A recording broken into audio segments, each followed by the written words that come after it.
Hello everyone, my name is Subhash and स्वागत है आपका अगला सेम स्कूल में।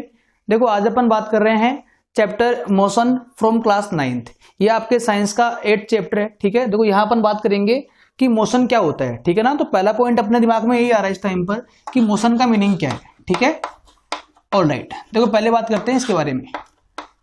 अच्छा देखो, पहले इसको मैं डिफाइन करूँ एक बार के लिए। जैसे मान लो कोई भी ऑब्जेक्ट है, वो टाइम के रेस्पेक्ट में अपनी पोजीशन को यदि चेंज कर रहा है बार बार, है ना, किसी रेफरेंस पॉइंट के रेस्पेक्ट में। जैसे मान लो कि अभी मान लो मैं यहाँ खड़ा हूं, है ना, और कुछ देर बाद में मान लो कि मैं यहां से यहां मूव कर गया। ठीक है, तो इट मीन्स कि मेरी पोजीशन चेंज हो रही है बार बार यहाँ पर, और यदि मेरी पोजीशन चेंज हो गई है टाइम के रेस्पेक्ट में, then I am said to be in motion. तो मोशन इज नथिंग कि यदि कोई भी ऑब्जेक्ट अपनी पोजीशन को बार बार वेरी कर रहा है, चेंज कर रहा है टाइम के रेस्पेक्ट में, तो उसको अपन बोलेंगे कि वो मोशन में है। ऑलराइट, तो यहां अपन लिखेंगे पहले कि if any object changes its position with respect to time, then body is said to be in motion। तो ये मोशन का सबसे इजीएस्ट डेफिनेशन है जो अपन ने देख लिया एक बार। ठीक है बेटा, कि यदि कोई चीज अपना पोजीशन चेंज करता है तो उसका नाम क्या होगा कि वो बॉडी मोशन में है। अच्छा देखो यहाँ पर जैसे अपन बात करें किसी भी ऑब्जेक्ट की जो स्टेट है ना, वो दो हो सकती है। जैसे मान लो कि या तो बॉडी रेस्ट पर होगी, या तो बॉडी किस पर होगी, रेस्ट स्टेट में होगी। अच्छा, जैसे मान लो स्टेट जो है वो दो टाइप की हो सकती है, और या बॉडी किस में होगी, मोशन में होगी। या बॉडी किस में होगी, मोशन में होगी। थर्ड जो पॉसिबिलिटी है वो कोई पॉसिबल यहाँ पर नहीं है ना। देखो आसान बात बिल्कुल ही कि या तो मैं रेस्ट पे रहूंगा या मैं मोशन में रहूंगा। ठीक है ना, तो rest and motion both are opposite terms. कि रेस्ट का मतलब क्या है कि यदि कोई चीज अपनी पोजीशन को बार बार चेंज नहीं कर रही है ना, पोजीशन उसकी फिक्स है टाइम के रेस्पेक्ट में, तो उसका नाम क्या होगा, रेस्ट होगा। और इसका जो अपोजिट होगा कि यदि मोशन हो रहा है वहां पर, तो बॉडी का पोजीशन बार बार डिस्टर्ब हो रहा होगा। ठीक है ना, तो ये है कि if position doesn't changes। Alright, और ये जो है अपन ने पहले पढ़ लिया ऊपर, है ना, डेफिनेशन जो है वो इसकी रहेगी। ऑलराइट, देखो अब यहाँ पर एक काफी इंपॉर्टेंट पॉइंट ये वाला है बेटा, वो आपको समझना पड़ेगा कि रेस्ट और जो मोशन है, जो दो टर्म पढ़ रहे अपन आज, ये दोनों टर्म्स क्या होती है, दीज आर रिलेटिव और these depend on the frame of reference. जैसे मान लो कि कोई भी चीज का रेस्ट पे या मोशन में होने का मतलब ये है कि वो किसके रेस्पेक्ट में है। ठीक है, जैसे मान लो कि अपन बात करें कि लेट सपोज मेरे पास में यहाँ पर एक कोई व्हीकल मान लो, बस मान लो अपन यहाँ पर ना, और मान लो कि बस में पैसेंजर है, ये एक पैसेंजर मान लिया अपन ने, और एक अपन ने यहाँ पे मान लिया बी।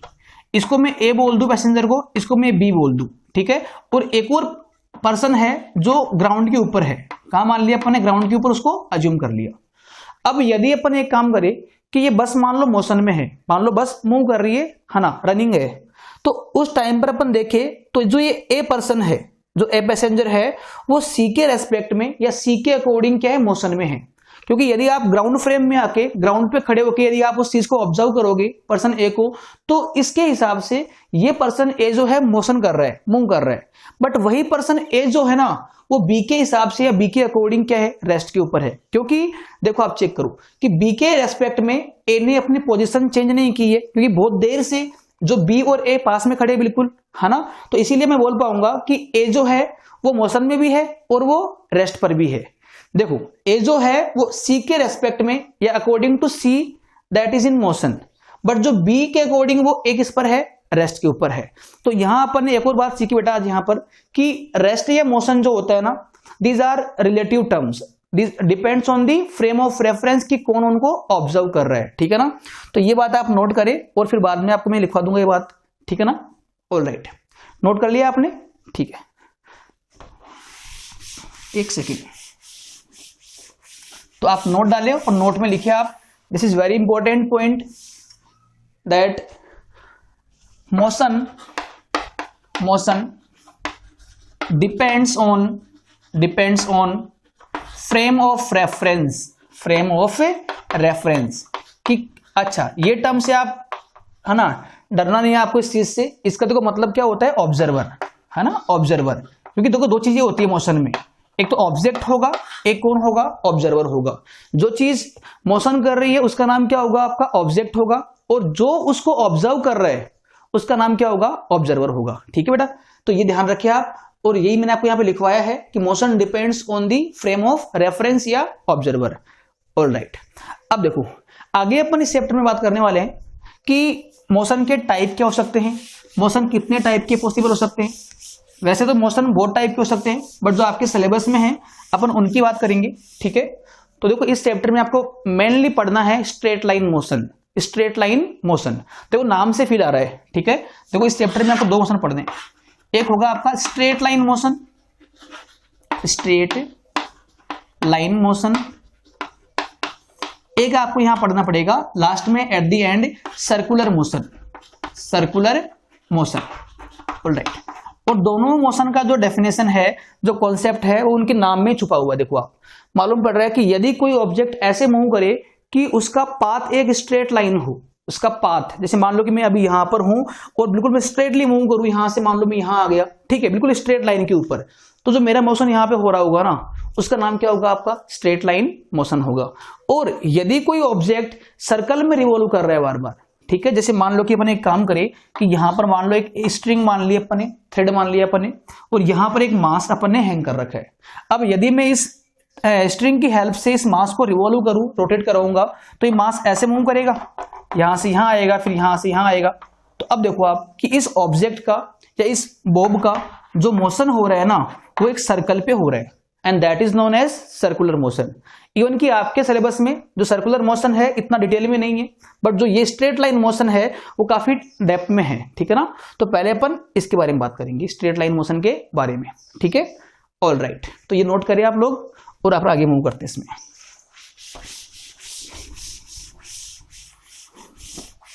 जैसे सपोज दैट, पहले आप इसमें लिखो कि स्ट्रेट लाइन मोशन का डेफिनेशन क्या होगा। Straight line motion,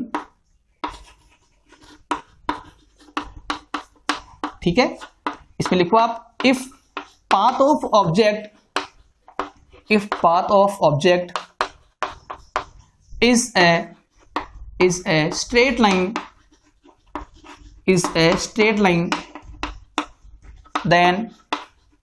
then motion is said to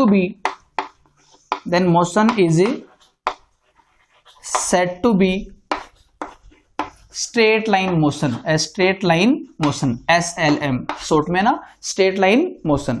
तो ध्यान रखिए इस चीज के बारे में आप कि यदि ऐसा कुछ हो रहा है तो उसका नाम क्या होगा, आपका स्ट्रेट लाइन मोशन उसका नाम हो जाएगा। ठीक है बेटा, ऑलराइट, एक सेकंड ना, एक सेकंड, इसको नोट करिए आप लोग। जैसे मान लो कि अपन एक काम करें कि ये लेट सपोज एक ट्रैक मान लिया अपन ने, और ट्रैक के ऊपर ये ट्रेन मान ली अपन ने। ये ट्रेन जो है ऑब्जेक्ट की तरह बिहेव करेगी, ये ट्रेन मान ली अपन ने। अब यदि ये जो ट्रैक है वो बिल्कुल स्ट्रेट होगी, तो उस केस में इस ट्रेन का जो मोशन होगा ना, उसका नाम क्या होगा, आपका स्ट्रेट लाइन मोशन। ठीक है ना, तो कोई भी ऑब्जेक्ट जो है वो स्ट्रेट लाइन मोशन परफॉर्म कर सकता है, डिपेंड करता है कि वो पाथ कैसा फॉलो कर रहा है। ठीक है, तो ये भी आप नोट कर ले। और आगे अपन देखो अब इसमें बात करेंगे कि मोशन के रिगार्डिंग कुछ टर्म्स है, कुछ बेसिक चीज ना यहाँ पे टर्म्स काम में आएगी। तो वो टर्म्स कौन कौन सी होगी, जैसे अपन बात करें, या आपने पढ़ रखा होगा 8th क्लास के अंदर, लोअर क्लास के अंदर, कि डिस्टेंस क्या होता है and what is the displacement.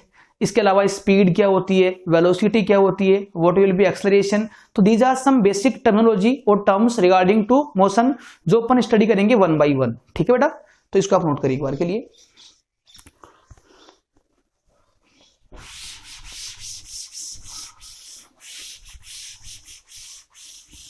अच्छा, ठीक है, तो देखो पहला टर्म जो आपका आएगा वो आपके डिस्टेंस होगा, क्योंकि ये टर्म बिना पढ़े अपन आगे मूव नहीं कर पाएंगे, तो डिस्टेंस पढ़ेंगे अपन यहाँ पर।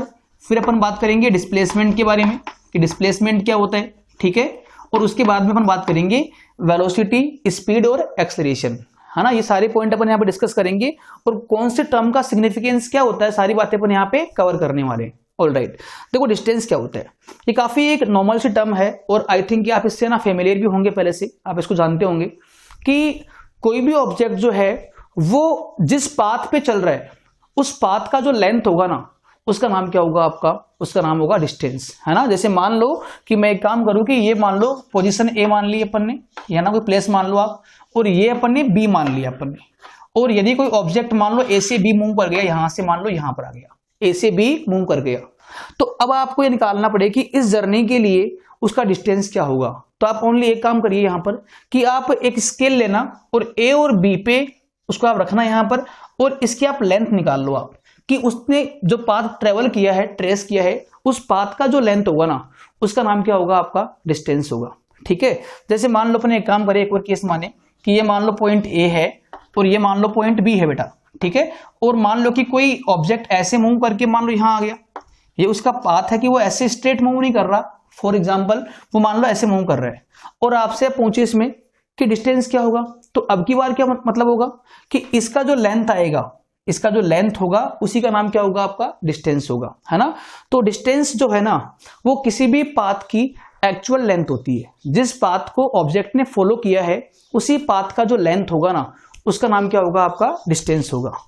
और जो डिस्प्लेसमेंट है that is quite different term, quite. तो ये क्या होता है, यह आपका होगा कि इनिशियल पॉइंट और फाइनल पॉइंट के बीच का शॉर्टेस्ट लेंथ। जैसे मान लो कि अपन यहां की बात करें इसमें, हालांकि इस क्वेश्चन में, इस केस में तो जितना डिस्टेंस होगा उतना ही क्या होगा, डिस्प्लेसमेंट भी होगा, तो वहां पे अपन उसको डिफरेंशिएट कर नहीं पाएंगे, बेटर रहेगा अपन ये वाला एग्जांपल इसमें ले। जैसे अपन एक काम करें कि मान लो कि ए जो है, या पॉइंट ए से मान लो कोई चीज बी तक पहुंच गई इस पाथ को फॉलो करते हुए। अब सवाल यह है कि इसका डिस्प्लेसमेंट कितना होगा, इसका डिस्प्लेसमेंट कितना होगा। तो आप एक काम करो, आप इनिशियल पॉइंट और फाइनल पॉइंट को आप जोड़ दो आप स्ट्रेट लाइन से, और जो भी डिस्टेंस यहां आएगा, जो भी डिस्टेंस या जो भी लेंथ बनेगी ए से बी के बीच में, अब ये लेंथ जो है ना, वो आपकी कहलाएगी डिस्प्लेसमेंट। भले ही यहां पर पार्टिकल ने ये वाला पाथ ट्रेवल किया है, बट फिर भी यदि आपको ये फाइंड करना पड़े इसमें कि डिस्प्लेसमेंट कितना होगा, तो डिस्प्लेसमेंट के लिए आपको निकालना पड़ेगा shortest length, shortest length between initial and final point. तो this is the basic difference between distance and displacement. और एक और चीज, इनको बिना पढ़े अपन आगे इसमें चैप्टर में अपन मूव नहीं कर पाएंगे, इसीलिए पहले अपन इनको डिस्कस कर लिया। ऑलराइट, देखो इसमें आप आगे, तो इसमें मैं आपको लिखवा दूं सिंगल लाइन में ओनली ना, देखो इसमें आप कि इसमें आपको ये करना है बेटा कि it is length of actual path, it is length of actual path. ठीक है, तो ये होती है लेंथ ऑफ एक्चुअल पाथ, कि जो पाथ बॉडी ने ट्रेस किया है, ट्रेवल किया है, उसी पाथ का जो लेंथ होगा ना, उसका नाम क्या होगा, डिस्टेंस होगा। और यहां आएगा it is shortest length, shortest, ये वर्ड को आप अंडरलाइन करिए यहां पर, shortest length between initial and final point of a journey, तो this is the main difference between these two terms. Alright, तो ये आप नोट करें एक बार के लिए, और अपना आगे मूव करेंगे इसमें बाद में ना। ऑलराइट, तो देखो अपन ने यहां बात की कि डिस्टेंस क्या होता है and what does mean by displacement. देखो इसके रिगार्डिंग एक और पॉइंट है जो आपको आना चाहिए, डिस्टेंस जो है ना, distance that is a scalar quantity, distance is a scalar quantity, scalar quantity. Alright, और जो डिस्प्लेसमेंट है, displacement that is a vector quantity, displacement is a vector quantity. अब सवाल यह है कि sir what does mean by vector quantity और scalar quantity. देखो डिफरेंस काफी आसान है कि ऐसी क्वांटिटीज जिनमें डायरेक्शन का इंपॉर्टेंस होता है ना, जैसे जिनको इंट्रोड्यूस करने के लिए, जिसको डिफाइन करने के लिए डायरेक्शन यदि रिक्वायरमेंट है, वहां पे रिक्वायर्ड है, तो उस क्वांटिटी का नाम क्या होगा, आपका वेक्टर क्वांटिटी। और जिन क्वांटिटीज को कंप्लीटली डिफाइन करने के लिए डायरेक्शन की वहां पे कोई जरूरत नहीं होती है, उसका नाम क्या होगा, आपका स्केलर क्वांटिटी। तो यही कहानी कुछ यहां पर भी होती है कि डिस्टेंस के केस में, या डिस्टेंस को डिफाइन करने के लिए there is no need to direction, है ना। तो इसीलिए मैंने यहाँ पे क्या लिखवा दिया आपको, distance is a scalar quantity and even displacement is a vector quantity. ठीक है, तो ये भी आप पॉइंट ध्यान रखिए आप। चलो देखो इसमें एक और पॉइंट आप भले नोट कर लो आप यहाँ पे कि इट्स एसआई यूनिट या it's unit is metre, its unit is meter and ये जो पॉइंट है यहां पर कॉमन रहेगा, यहां पर भी इसका आंसर क्या आएगा, इट्स ऐसा यूनिट इज मीटर। मतलब क्या हुआ इसका कि डिस्टेंस हो या डिस्प्लेसमेंट हो, इन दोनों क्वांटिटीज को अपन किस टर्म्स में मेजर करने वाले हैं, मीटर के टर्म्स में। जैसे मान लो कि डिस्टेंस कितनी है, तो 5 मीटर है या 10 मीटर है, क्योंकि आगे ये मेंशन करना बहुत जरूरी है ना। तो इसीलिए डिस्टेंस हो या डिस्प्लेसमेंट हो, दोनों जो क्वांटिटीज है ना, these are measured in terms metre और मीटर। ये आप नोट करें। आगे अपन मूव करते हैं अपने चैप्टर की ओर। देखो इसमें तो नेक्स्ट पॉइंट आएगा ना, दैट इज वेरी इंपॉर्टेंट, वो आपको समझना पड़ेगा यहां पर ना। जैसे अपन बात करें इसमें कि मोशन के टाइप के बारे में, भले ही अपन यहाँ पे जो मोशन पढ़ रहे हैं ना वो स्ट्रेट लाइन मोशन है, no doubt, but straight line motion के भी जो फर्दर जो है ना क्लासिफिकेशन, कि उसको अपन और कितने पार्ट में उसको ब्रेक कर पाएंगे, है ना, फर्दर क्लासिफिकेशन वो अपन देख रहे हैं यहाँ पर। ठीक है, तो यहाँ पे देखो आप, ये दो टाइप का होगा। एक आपका इसमें बेटा इसमें आएगा यूनिफॉर्म मोशन, यूनिफॉर्म मोशन, और एक इसमें आएगा non uniform motion, non uniform motion. ठीक है, अब ये है स्ट्रेट लाइन मोशन के further classification, further classification. Alright, देखो इसमें कैसे, वैसे नाम से मालूम पड़ रहा है कि यहाँ पे एक वर्ड आ रहा है यूनिफॉर्म, तो पहले आप ये समझिए कि what does mean by uniform. देखो यूनिफॉर्म होता है एक समान, मतलब ये हुआ कि यदि किसी पार्टिकल का जो स्पीड है, किसी पार्टिकल का जो स्पीड है, ठीक है, वो क्या रहे, बार बार सेम रहे। जैसे अपन बात करें कि यदि कोई पार्टिकल इक्वल इंटरवल में इक्वल डिस्टेंस कवर करे, है ना, जैसे मान लो कि अभी एक पार्टिकल यहां पर है, ठीक है, यहां पर है, ये कोई पर्सन मान लो आप, और मान लो कि ये 1 सेकंड में, मान लो कि ये 1 सेकंड में 1 मीटर मान लो आगे आ रहा है, तो मान लो पहले यहां था, अब ये यहां से यहां आ गया, तो ये डिस्टेंस कितना मान लिया मैंने, 1 मीटर मान लिया। बट ये भी ध्यान रखिए आप कि ये इंटरवल कितना है, तो इसको 1 मीटर आगे आने में जो टाइम कंज्यूम हुआ है वो अपन ने क्या मान लिया, 1 सेकंड मान लिया। अच्छा, फर्दर अगेन नेक्स्ट 1 सेकंड में मान लो पार्टिकल आपका यहां से यहां मूव हो गया, तो ये डिस्टेंस भी कितना आपका मान लो 1 मीटर है। तो आप चेक करें बेटा यहां पर कि हर इक्वल इंटरवल में जो डिस्टेंस कवर कर रहा है पार्टिकल वो आपका इक्वल आ रहा है ना। पहले भी 1 मीटर आगे मूव कर रहा था और उसके बाद में अगेन ये 1 मीटर आगे मूव कर रहा है।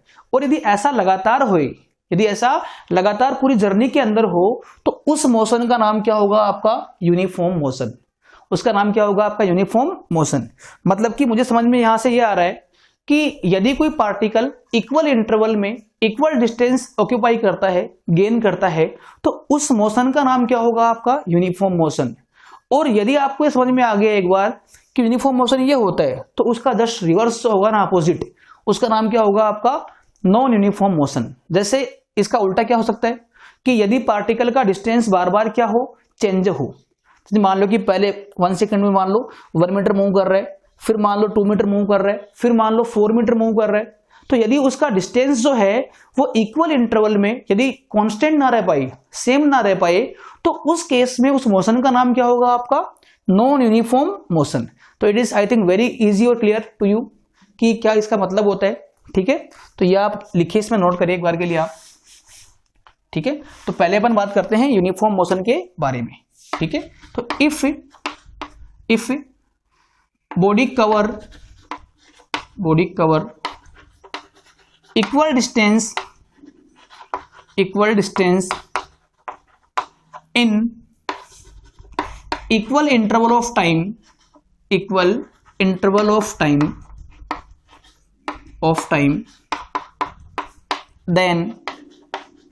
then motion is said to be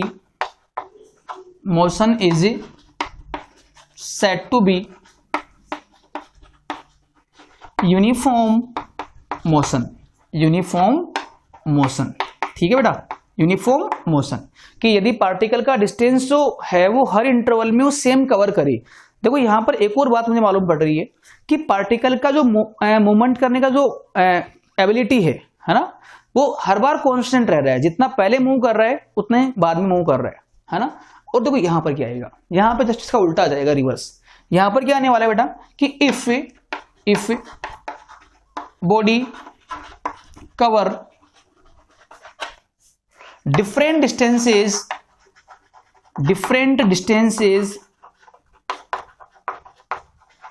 in equal interval of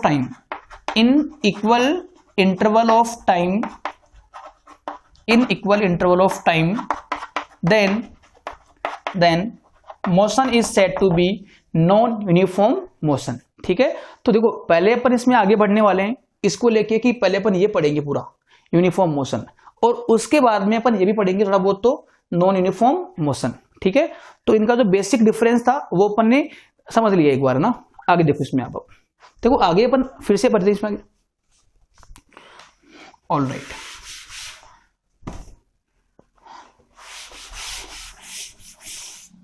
एक सेकेंड ना,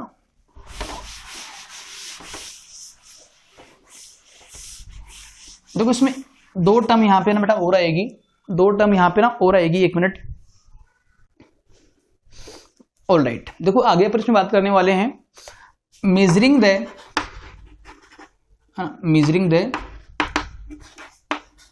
rate of motion, rate of motion, measuring the rate of motion. All right, देखो उसका मतलब क्या हुआ कि जैसे मान लो कोई मोशन हो रहा है बॉडी का, अब वो मोशन कितना फास्ट हो रहा है ना, उसका रेट क्या है चेंज होने का, उस रेट को मेजर करने के लिए we are defining a new term and that is known as speed.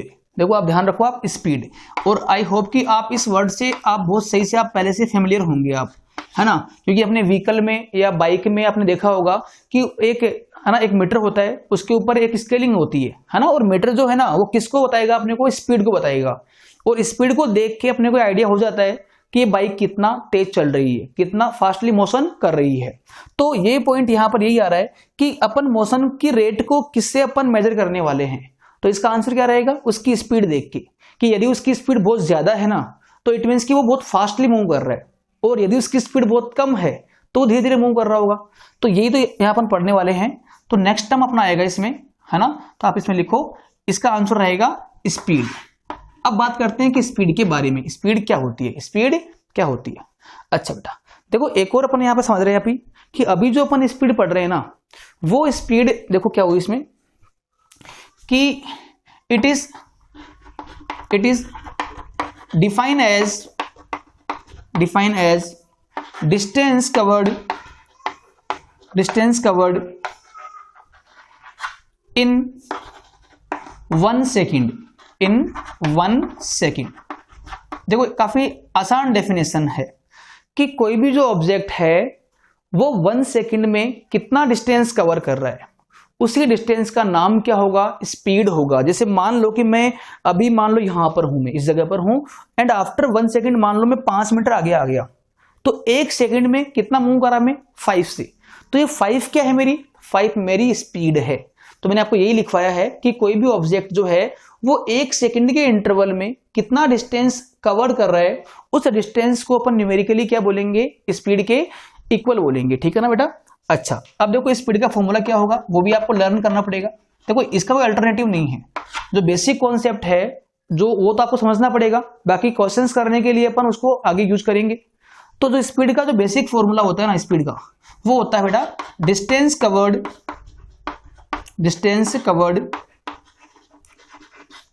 Upon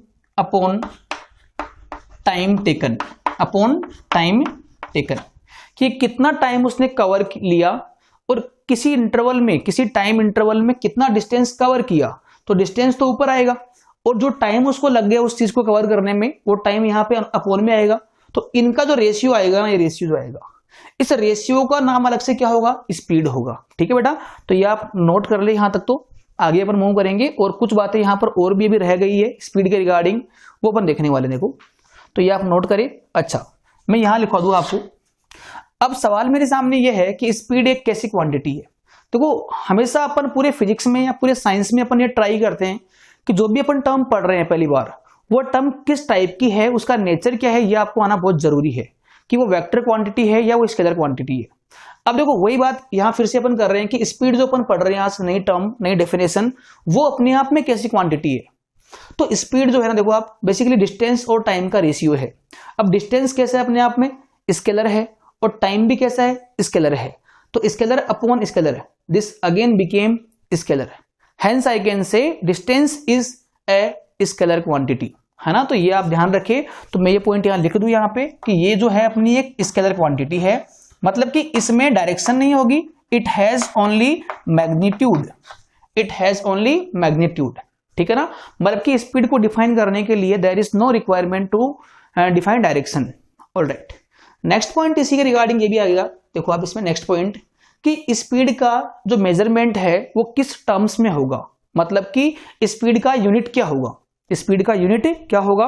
तो आप ध्यान रखें बेटा, इसमें यदि आपको निकालना है इसमें यह है कि स्पीड का यूनिट क्या होगा, तो आप एक काम करो, इसमें आप निकालो कि इस रेशियो का यूनिट क्या होगा, क्योंकि जो आपका रेशियो आ रहा है ना वो बेसिकली स्पीड के इक्विवेलेंट है, तो जो यूनिट इस रेशियो की होगी वही स्पीड की भी होगी। अब देखो इसके बारे में, आप देखो यहाँ पे ऊपर डिस्टेंस आ रहा है, और डिस्टेंस किस में होता है, मीटर में होता है ना। अभी अपन ने बात कर ली स्टार्टिंग में ही कि डिस्टेंस किस में होता है, हमेशा मीटर में होता है, और टाइम किस में होता है, सेकंड में होता है। तो अब बताओ मुझे क्या इसका आंसर आएगा, मीटर पर सेकंड या मीटर ओवर दी सेकंड। तो इसका यूनिट क्या आएगा, यूनिट इसका आएगा metre per second, metre per second. Alright, तो ये कुछ बातें हैं अपन ने जो कर ली, ठीक है ना। और जो ये फॉर्मूला है ना स्पीड निकालने का, ये तब तक ओनली एप्लीकेबल है जब पार्टिकल कैसा मोशन कर रहा हो, यूनिफॉर्म मोशन कर रहा हो।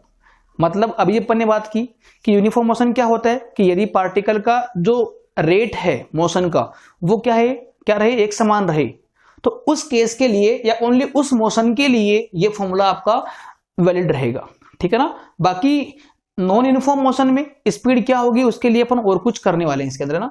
ऑलराइट, ये आप नोट कर ले बेटा।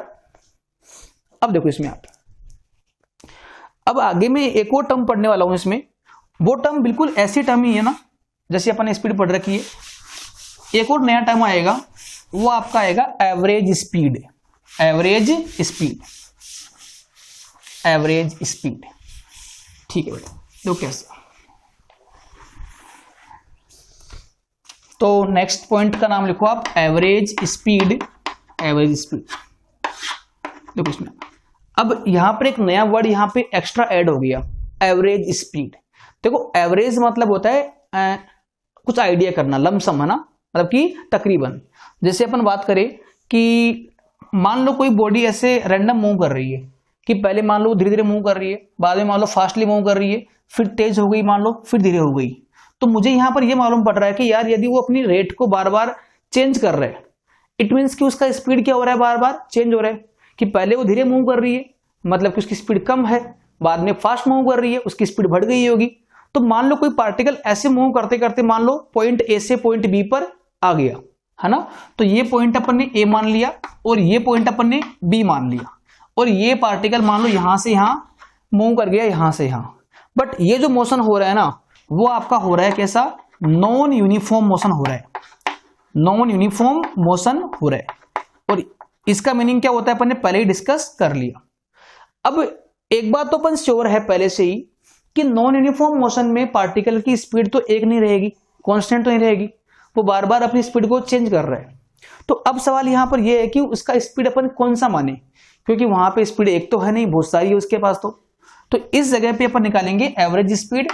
और जो एवरेज स्पीड है ना उसका कॉन्सेप्ट इतना आसान है, देखो आप कि आप ओनली एक काम करो कि आप ये चेक कर ले कि पूरी जर्नी का डिस्टेंस कितना है ना, कि वो ए से बी तक मूव कर रहा है, तो ए से बी तक का डिस्टेंस कितना है। तो यहां पर ऊपर क्या आएगा आपका टोटल डिस्टेंस, भले ही कुछ भी हो रहा होगा बीच में, भले ही पार्टिकल की स्पीड ज्यादा है कम है, आई डोंट केयर, है ना, वी डोंट केयर। अपने को मतलब एवरेज से है, तो एवरेज कैसा होगा, टोटल डिस्टेंस कवर्ड अपॉन में आएगा उस डिस्टेंस को कवर करने में लगा time, time taken, time taken. और ये जो फॉर्मूला होगा उसकी हेल्प से आप निकाल लोगे कि एवरेज स्पीड कितनी है, ठीक है ना। तो ये आप ध्यान रखें इस चीज के बारे में कि पहली बात तो एवरेज स्पीड जो है वो टर्म कब यूजफुल होगी, कि जब पार्टिकल कैसे मूव करे, नॉन यूनिफॉर्म मोशन में मूव करे, उस टाइम पर उसकी स्पीड बार बार चेंज होगी, और उस टाइम पर अपन निकालेंगे एवरेज स्पीड, एवरेज। और एवरेज क्या होगा कि पूरा डिस्टेंस कितना कवर किया और उस डिस्टेंस को कवर करने में उसने कितना टाइम कंज्यूम कर दिया, उन दोनों का जो रेशियो आएगा ना उसको मैं क्या बोलूंगा, एवरेज स्पीड, ठीक है। तो ये आप नोट कर ले इतना बेटा। देखो आगे अपन मूव करेंगे इसमें, और नेक्स्ट हम पढ़ेंगे यहां पर अपन, that is velocity, that is velocity. एक सेकेंड, वेलोसिटी, ठीक है ना, वेलोसिटी। देखो यहाँ पर वेलोसिटी जो है ना that is quite similar to speed, बस यहाँ पे एक डिफरेंस है माइनर सा कि वेलोसिटी में डायरेक्शन भी होती है, जैसे स्पीड में ओनली उसमें क्या होता है, उसका वैल्यू होता है, it has only magnitude, but in case of velocity there will be direction also. जैसे अपन बात करें कि मान लो मैं इस साइड मूव कर रहा हूं, है ना, और मेरी स्पीड मान लो कितनी है 4 मीटर पर सेकेंड है ना, जैसे मान लो कि स्पीड कितनी है, मान लो कि स्पीड कितनी है 4 मीटर पर सेकेंड है। इसका मीनिंग क्या हुआ कि मैं हर एक सेकंड में 4 मीटर आगे मूव करूंगा, है ना। देखो आप, इसका यूनिट काफी इंपॉर्टेंट है बेटा, कि इसका मीनिंग देखो मालूम पड़ रहा है मुझे कि मैं हर एक सेकंड में 4 मीटर आगे मूव कर रहा हूं। अब मैं लेट सपोज कि इस साइड मूव कर रहा हूं नॉर्थ की ओर, ये नॉर्थ मान लो, है ना। तो अब मैं पूछूं कि मेरी वेलोसिटी कितनी होगी, वेलोसिटी कितनी होगी, तो देखो वेलोसिटी कुछ भी नहीं है, वेलोसिटी क्या है, speed into direction, into direction, इसका नाम क्या होगा आपका बेटा, वेलोसिटी होगा। तो वेलोसिटी एक हाइपोथेटिकल कॉन्सेप्ट है ना, इसका ऐसे कोई रियल लाइफ में यूज होता नहीं है। रियल लाइफ में अपन ओनली स्पीड निकालते हैं, और आपके जो व्हीकल्स के जो मीटर होते हैं ना वो भी किसको नापते हैं, ओनली स्पीड को नापते हैं। बट एक अपन समझने के लिए अपन बोल रहे हैं यहाँ पर कि वेलोसिटी जो है ना वो क्या होती है, स्पीड इनटू डायरेक्शन।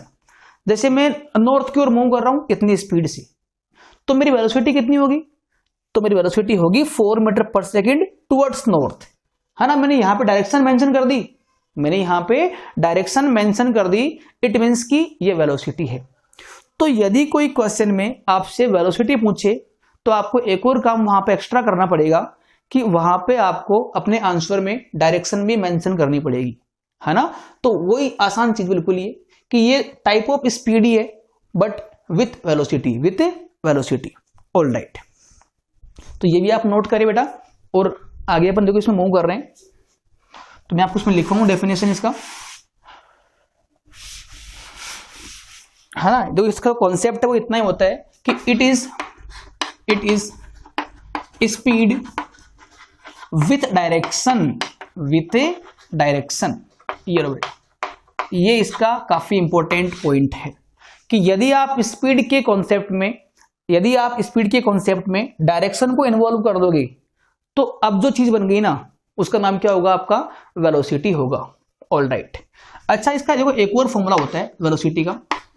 तो वेलोसिटी जो है ना वो होती है बेटा डिस्प्लेसमेंट अपॉन टाइम। इन एक्चुअल इसका जो फॉर्मूला है, जो न्यूमेरिकल फॉर्मूला इसका होगा ना वो ये होगा डिस्प्लेसमेंट अपॉन टाइम।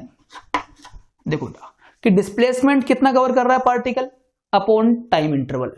देखो आप याद करो, स्पीड वाले केस में डिस्टेंस यहां पर आया था, अपॉन में टाइम आया था, but in case of velocity यहां पे डिस्प्लेसमेंट होगा, अपॉन में क्या होगा, टाइम होगा।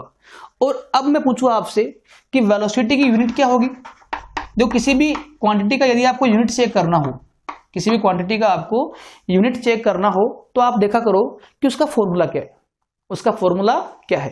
देखो यहां फॉर्मूला ये बन रहा है इसमें। अब जो यूनिट इस रेशियो का होगा ना वही उसका भी होगा। देखो यहां पर कितना आएगा बेटा, ये आ जाएगा अपना मीटर पर सेकेंड। ये पढ़ने पढ़ रखा है पहले भी कि displacement is also measured in terms of metre and time is in terms of second, hence the unit will be metre per second. But एक जो डिफरेंस यहां बनेगा ना वो ये बनेगा कि velocity is a vector quantity, vector quantity. This is the major difference, this is the major difference कि जो स्पीड था वो आपका था स्केलर क्वांटिटी और जो वेलोसिटी है ना वो आपकी है वेक्टर क्वांटिटी, वेक्टर क्वांटिटी। क्योंकि अभी अपन ने देखा इसमें कि ये स्पीड ही है विथ प्रॉपर डायरेक्शन। डायरेक्शन यहां पे अपन इंट्रोड्यूस कर दी है और डायरेक्शन जिसमें होती है जिस क्वांटिटी में उसका नाम क्या होता है, वेक्टर क्वांटिटी, है ना। तो ये आप ध्यान रखिए बेटा। आगे देखो इसमें आगे मूव करते हैं। अब जैसे अपन ने पहले बात की थी स्पीड के बारे में, फिर अपन ने बात की थी एवरेज स्पीड के बारे में, एवरेज स्पीड के बारे में, है ना। वैसे ही यहां पर अपन बात करेंगे अब एवरेज वेलोसिटी के बारे में, एवरेज वेलोसिटी के बारे में, ठीक है। चलो लेट्स मूव फॉरवर्ड। तो नेक्स्ट अपना टर्म आएगा इसमें एवरेज वेलोसिटी, एवरेज वेलोसिटी। देखो अच्छा देखो पहले आप ये भी समझिए एक बार के लिए कि वेलोसिटी जो है ना, देखो ये टर्म छूट गया अपना, पहले देखो इसको बारे में आप। वेलोसिटी जो है ना उसमें क्या होगा, उसका मैग्नीट्यूड भी होगा, उसका कुछ वैल्यू भी होगा एंड उसकी डायरेक्शन भी होगी, उसकी डायरेक्शन भी होगी। मतलब ये हुआ इसका कि यदि आप किसी बॉडी का जो मोशन हो रहा है उसकी डायरेक्शन को आप चेंज करोगे तो वेलोसिटी आपकी चेंज हो जाएगी, है ना। तो वेलोसिटी को चेंज करने के लिए या तो आप उसका जो मैग्नीट्यूड है वो आप चेंज कर दो। जैसे मान लो कि वेलोसिटी पहले 4 मीटर पर सेकंड है, बाद में मान लो कितनी हो गई 5 मीटर पर सेकंड हो गई, तो ये है इसका मैग्नीट्यूड कि ये चेंज हो गया। मतलब कि मैं बोलूंगा कि इस केस में जो वेलोसिटी आपकी चेंज हो गई। और एक और काम करें, जैसे मान लो कि वेलोसिटी पहले मान लो 4 मीटर पर सेकंड थी नॉर्थ की ओर, ऑब्जेक्ट के लिए बोल रहा हूं मैं, और उसी ऑब्जेक्ट का जो वेलोसिटी है कुछ देर बाद में मान लो कितना हो गया 4 मीटर पर सेकंड हो गया साउथ की ओर हो गया। मतलब मान लो कि वो ऐसे टर्न मार गया होगा, घूम गया होगा। तो देखो अब की बार इनका जो मैग्नीट्यूड है वो सेम है। ये 4 पहले भी थी इसकी वेलोसिटी, अभी भी इसकी 4 ही है, बट डायरेक्शन इसका देखो क्या हो गया, नॉर्थ से साउथ हो गया, और डायरेक्शन भी चेंज हो जाएगा ना, तो वेलोसिटी आपकी इसमें चेंज हो गई। तो मैं इस वाले मोशन को क्या बोलूंगा, इस मोशन का नाम रहेगा आपका वेरिएबल वेलोसिटी मोशन, क्योंकि इस वाले मोशन में जो पार्टिकल की वेलोसिटी है वो कांस्टेंट नहीं रही है। मतलब एक बात आप बिल्कुल सेव कर ले अपने माइंड में कि वेलोसिटी को कांस्टेंट रखने के लिए, एक समान रखने के लिए, उसका जो मैग्नीट्यूड है वो भी हर बार क्या होना चाहिए, same, as well as direction. इन दोनों में से कोई भी एक टर्म भी यदि डिस्टर्ब हो गई, चेंज हो गई, तो आप ये मानना कि उसकी वेलोसिटी तो चेंज हो ही गई। अच्छा, मैं आपसे इसमें एक सवाल पूछूं यहां पर कि इस वाले केस में जो स्पीड है वो आपकी चेंज हुई या नहीं हुई, है ना। ये कोई मोशन का, है ना, के बारे में आपको गिवन है कि ऐसा कुछ हो रहा है वहां पर। तो अब मेरा सवाल आपसे ये है कि उसकी स्पीड चेंज हुई या नहीं हुई। देखो स्पीड यहां पर चेंज नहीं हुई, क्योंकि स्पीड एक कैसी क्वांटिटी है, स्केलर क्वांटिटी है। ये ओनली कहां डिपेंड करती है, ओनली इट्स मैग्नीट्यूड। देखो पहले भी 4 था, अभी भी कितना है, 4 है। तो इसी एक सेम एग्जांपल के लिए मैं क्या बोलूंगा आपको कि यहां पर आपकी स्पीड तो कांस्टेंट है, एक समान है, बट जो वेलोसिटी आपकी इसमें चेंज हो गई है, ठीक है ना। तो ये पॉइंट काफी इंपॉर्टेंट है, ये आप नोट कर ले, है ना। ऑलराइट, अब अगेन अपन मूव करते हैं कि यदि मान लो कि वेलोसिटी बार बार क्या हो, चेंज हो, वेरिएबल हो, कि अभी और कुछ है, थोड़ी देर बाद में मान लो और कुछ हो गई पार्टिकल की, थोड़ी देर बाद मान लो और कुछ हो गई, तो इसका नाम क्या होगा आपका, वेरिएबल वेलोसिटी। अब वेरिएबल वेलोसिटी के टाइम पर अपन एक टर्म निकालेंगे, उसका नाम क्या होगा, एवरेज वेलोसिटी। एवरेज क्या एक आइडिया है, अप्रोक्सीमेशन है, एक अप्रोक्सीमेशन है ना। तो इसका देखो फॉर्मूला क्या आएगा आपका कि एवरेज वेलोसिटी कितनी होगी।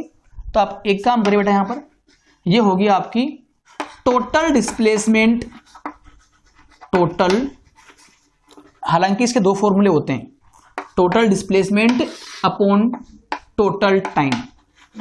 टोटल टाइम कि जर्नी का जो डिस्प्लेसमेंट है फाइनल कितना हो गया टोटली, है ना, इनिशियल से लेके फाइनल पॉइंट के बीच में, और वो डिस्प्लेसमेंट गेन करने में कितना टाइम कंज्यूम किया, उन दोनों का जो रेशियो होगा ना, that will be equal to the magnitude of average velocity.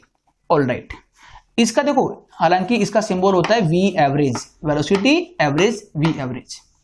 अच्छा देखो एक और फॉर्मूला यहां पर काम का होता है, वो भी आपको लर्न करना है, याद करना है कि यदि मैं आपको ये बोलूं बेटा कि लेट सपोज इसका जो इनिशियल वेलोसिटी है वो u1 है, क्या मान लिया अपन ने, u1 मान लिया।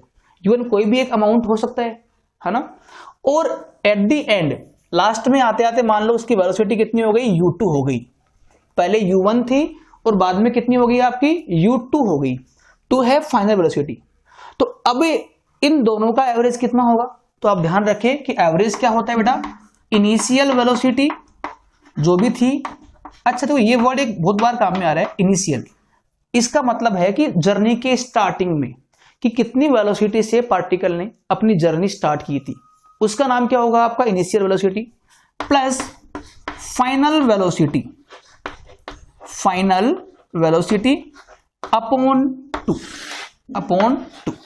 तो 2 फॉर्मूले इसके आ गए एवरेज वेलोसिटी निकालने के, है ना। अब दोनों फॉर्मूले अपने आप में ट्रू है ना, बस फर्क ये पड़ता है इसमें कि यदि आपको डिस्प्लेसमेंट गिवन हो, टाइम गिवन हो और आपसे पूछे कि एवरेज वेलोसिटी कितनी होगी, तो वो चीज फाइंड करने के लिए अपन ये वाला फॉर्मूला काम में ले लेंगे। और इन केस यदि आपको जो इनिशियल वेलोसिटी है वो गिवन हो, फाइनल गिवन हो जर्नी की, और आपसे पूछे कि एवरेज कितना होगा, तो उस टाइम पे अपन ये वाला फॉर्मूला काम में ले लेंगे, ठीक है ना। तो ये पॉइंट आप ध्यान रखें। अब देखो इसमें आप आगे, ऑल राइट, देखो आगे अपन इसमें बात करेंगे अबाउट एक्सेलरेशन, जो एक नया टर्म है एक्सेलरेशन। तो समझना इसको आप, इसका सिंबल रहेगा स्मॉल ए, है ना। वेलोसिटी के लिए यू और अपन वी काम में लेते हैं, यू और वी, है ना। और जो एक्सेलरेशन है, जो नया टर्म पढ़ रहे हैं अपन, उसके लिए अपन स्मॉल ए काम में लेंगे, एक्सेलरेशन। तो पहले अपन बात करते हैं इसमें कि इसका मीनिंग क्या हुआ, what does significance of acceleration. देखो इसमें जैसे अपन ने अभी बात की कि या तो मोशन अपना कैसा होगा, यूनिफॉर्म होगा, मतलब कि इक्वल डिस्टेंस इक्वल इंटरवल में, है ना। और या आपका मोशन कैसा होगा, आपका नॉन यूनिफॉर्म होगा, नॉन यूनिफॉर्म।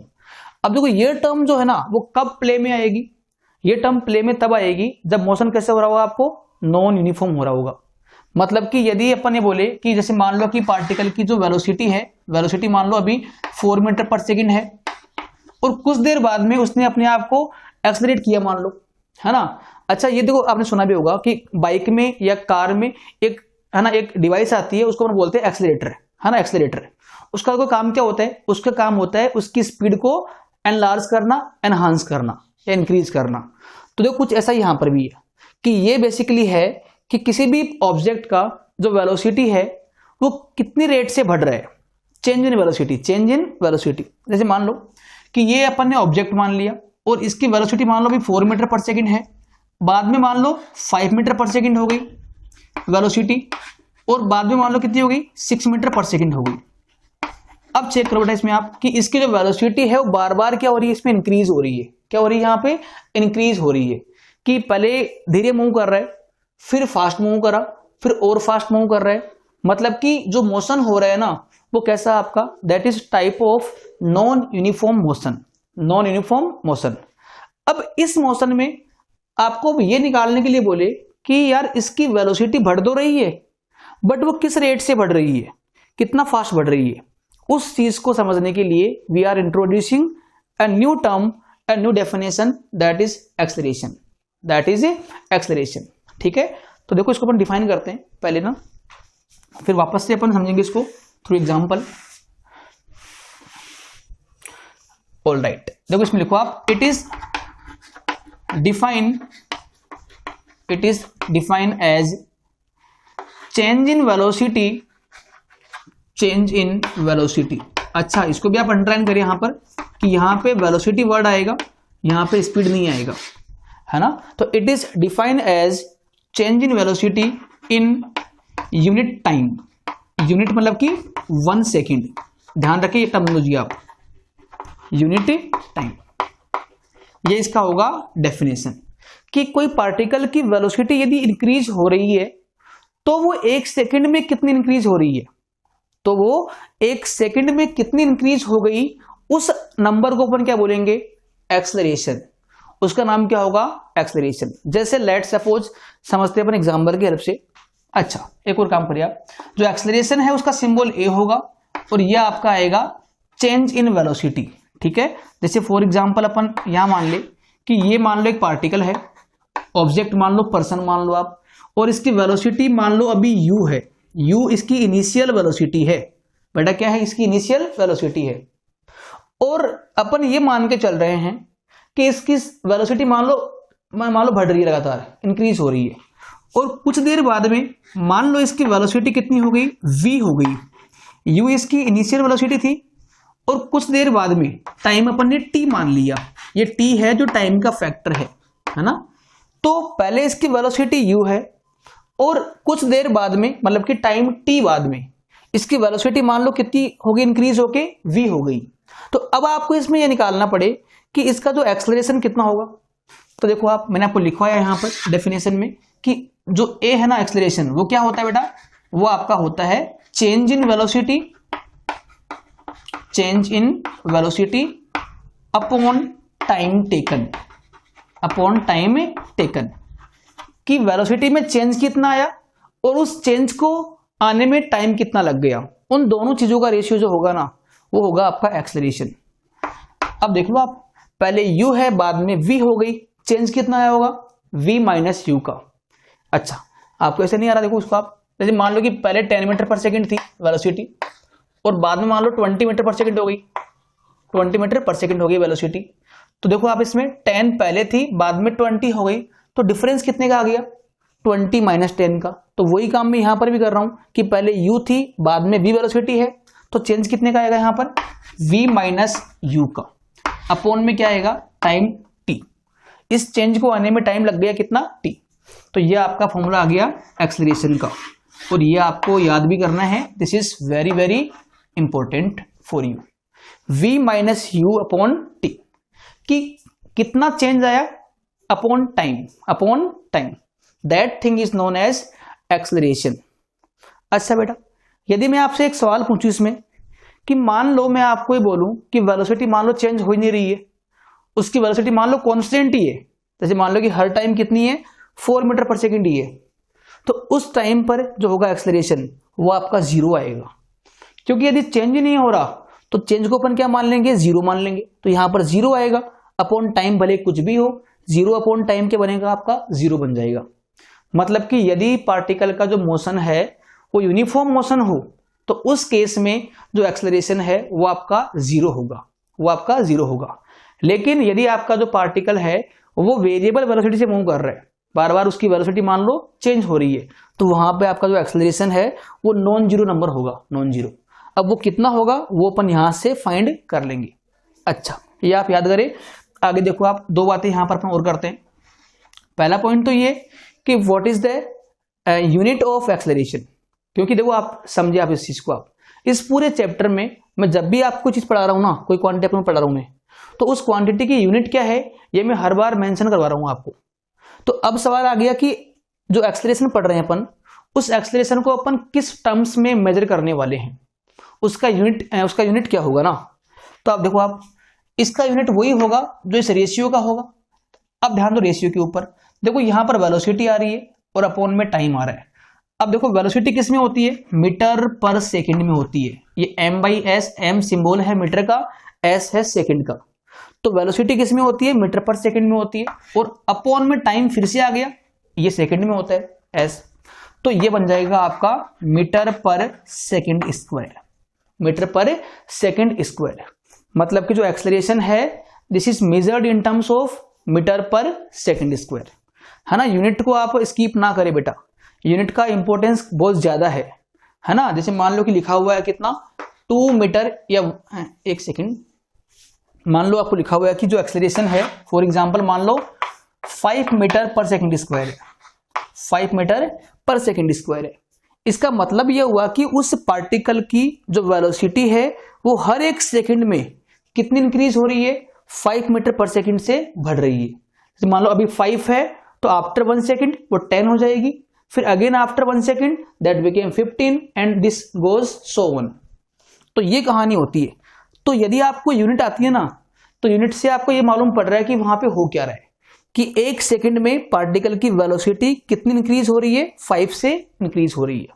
ऑल राइट, तो ये भी आप ध्यान रखें कि जो एक्सेलरेशन है उसका यूनिट क्या होगा, मीटर पर सेकंड स्क्वायर।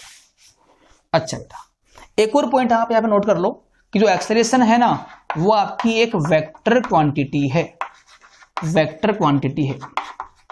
देखो कैसे, इसको अपन प्रूव कर लेंगे यहां से फॉर्मूले से ही। तो ऊपर वेलोसिटी आ रही है और वो अपने आप में एक वेक्टर क्वांटिटी है, और यदि वेक्टर क्वांटिटी इस फॉर्मूले में आ रही है तो वो भी क्या होगी, अपने आप में वेक्टर ही होगी। तो it is a vector quantity. तो ये आप नोट करें, आगे अपन इसमें मूव करते हैं, ठीक है ना। तो ये अपन ने पढ़ लिया अबाउट एक्सेलरेशन, ठीक है बेटा, नोट करिए इसको एक बार आप। ऑल राइट, देखो आगे अपन इसमें बात कर रहे हैं, एक नया पॉइंट है, नया कॉन्सेप्ट है, graphical representation of motion, graphical representation of motion. अब सवाल ये है कि what does mean by graphical या ग्राफ। तो ग्राफ क्या होते हैं, तो ग्राफ क्या होता है कि किसी भी वेरिएशन को, है ना, रिप्रेजेंट करने का एक कन्वीनियंट वे है। जैसे मान लो कि मैं बोलूँ आपको कि एक ग्राफ बनाऊं मैं यहाँ पर, मान लो कि यहाँ पर ये x है, ये मान लो यहाँ पर y है ना। ये y कोई भी एक क्वांटिटी हो सकती है ना, जैसे मान लो कि वेलोसिटी हो गई, डिस्टेंस हो गई, कुछ भी हो गया। तो यहाँ पे दो क्वांटिटीज है x और y। देखो पहली बात तो आप ये भी ध्यान रखिए आप कि ग्राफ जो होता है ना वो हमेशा दो क्वांटिटीज के बीच में होता है, कि इस क्वांटिटी के को चेंज करने पर इसमें चेंजेस कहां पर आ रहे हैं, है ना। जैसे मान लो कि इसको मान लो मैं इंक्रीज कर रहा हूं x को, तो x को इंक्रीज करने पे y पे क्या हो रहा है, वो आपको जो वेरिएशन है वो आपको यदि प्लॉट करना हो तो उसके लिए अपन ग्राफ बनाएंगे यहां पर। तो यदि मैं बोलूं आपको कि x और y का जो ग्राफ है मान लो क्या है, ऐसा बन गया, ऐसा मान लो ग्राफ बन गया स्ट्रेट लाइन। तो इस ग्राफ का मीनिंग क्या हुआ, जो ग्राफ की भी एक लैंग्वेज होती है, ग्राफ भी एक लैंग्वेज बोलता है, एक भाषा बोलता है, कि इसको देख के मुझे ये मालूम पड़ रहा है बेटा कि x को इंक्रीज करने पर, देखो अपन x इस साइड में आ रहे हैं, जैसे मान लो कि अपन पहले यहां थे और मान लो मैं यहां पर आ गया, देखो इस साइड में सारी वैल्यू x की होगी और ये उनके कोरस्पॉन्डिंग y की वैल्यू होगी। अब देखो आप x सब इस वैल्यू का था ना, तो वहां पर y कितना था, तो वहां पे y आपका इस वैल्यू का था। देखो कि जब x का अमाउंट इतना अमाउंट था तो उस टाइम पे y कितना था आपका, y इतना था। अब जब आपका x इंक्रीज होके यहां पहुंच गया, मतलब कि x यहां आ चुका है, तो x इतना है तो उसकी जो कोरस्पॉन्डिंग y होगा ना वो आपको यहां से मिलेगा। अब y कितना हो गया आपका, अब y इसमें इतना इंक्रीज हो गया। अब चेक करें बेटा कि x को इंक्रीज करने पर आपका जो y का अमाउंट है वो भी आपका इसमें इंक्रीज हो रहा है। मतलब कि मुझे देखो ग्राफ को पढ़ के, ग्राफ को समझ के ये बात समझ में आ रही है कि x बढ़ने पे y भी अपना बढ़ रहा है ना। तो ये है एक कन्वेंशनल वे है, ये एक कन्वीनियंट वे है जिससे बिना लैंग्वेज की फॉर्म में लिखे आप उनमें क्या फर्क पड़ रहा है, कौन डिस्टर्ब हो रहा है, कौन कहां चेंजेस आ रहे हैं, वो आपको मालूम पड़ जाएगा, जैसे अपन ने यहां समझ लिया। तो यह है इंपॉर्टेंस ऑफ ग्राफ। अब अपन यहां बात करने वाले हैं ग्राफ के बारे में, है ना, कि ग्राफ बनाएंगे अपन यहां पे, ठीक है। तो पहले अपन इसमें लिखेंगे, पहले आप यहां पे लिखो बेटा कि graph it is a convenient way, it is a convenient way to represent variation between two quantities, all right, two quantities, कि दो क्वांटिटीज के बीच का जो वेरिएशन है कि उनमें क्या है ना, कैसे वो चेंज हो रही है, तो उनको रिप्रेजेंट करने के लिए we can use graphical we, alright. तो ये आप नोट करें। और देखो अपन देखो यहाँ पे क्या करने वाले हैं, अपन देखो ग्राफ बनाएंगे एक बार तो किसका, डिस्टेंस और टाइम का, डिस्टेंस और टाइम ग्राफ। तो ग्राफ नंबर 1 तो आपका ये आएगा, डिस्टेंस टाइम ग्राफ।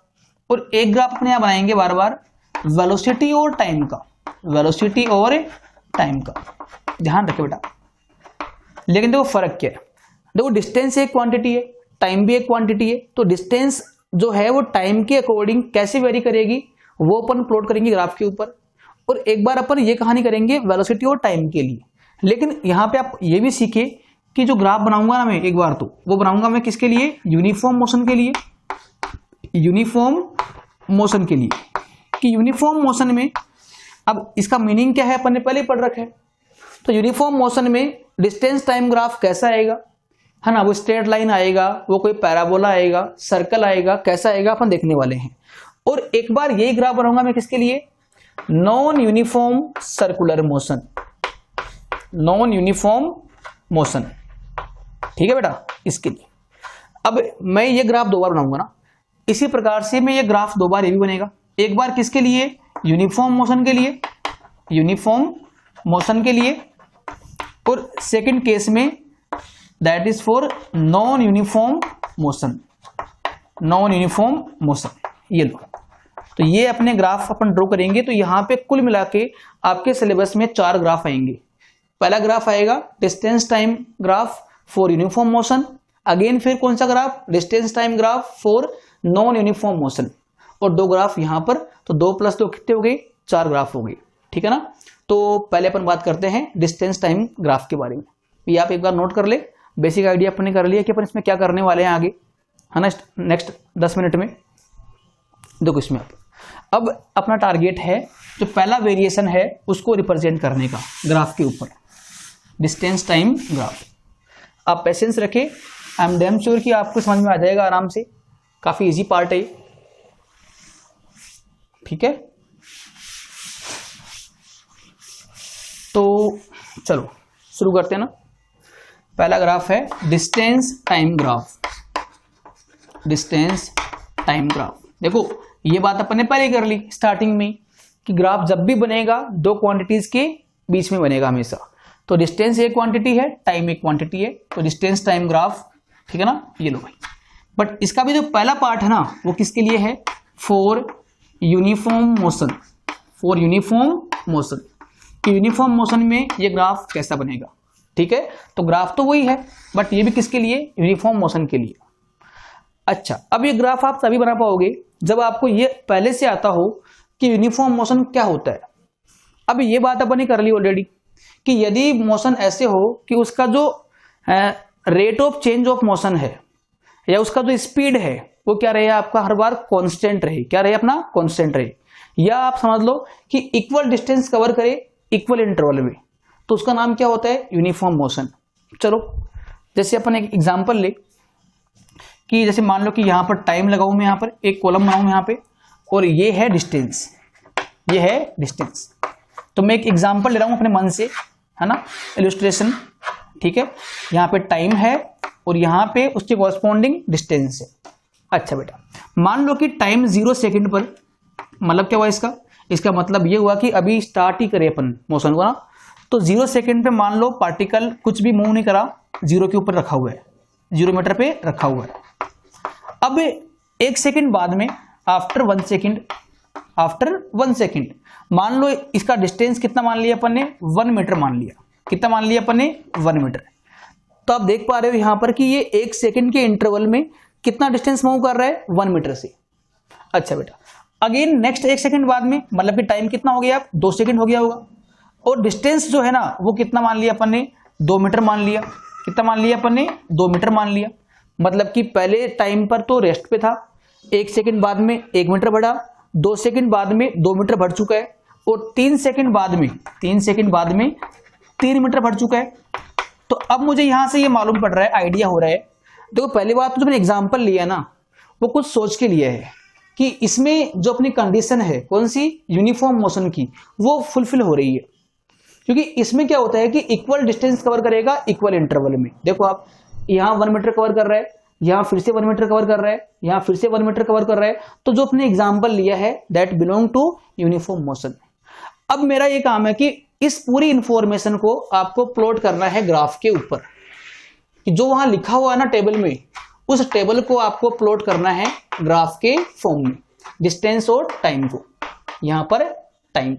ऑलराइट, अब देखो यहां पर इस साइड में जो वैल्यूज मैं लिखूंगा, यहां पे लेबलिंग करूंगा, वो टाइम की होगी, और ऊपर इस साइड में डिस्टेंस की होगी। देखो टाइम अपन देखें यहाँ पे 0 1 2 3 ऐसे लिखा हुआ है, तो 0 टाइम यहां पर होगा, 1 टाइम अपन ने यहां मान लिया।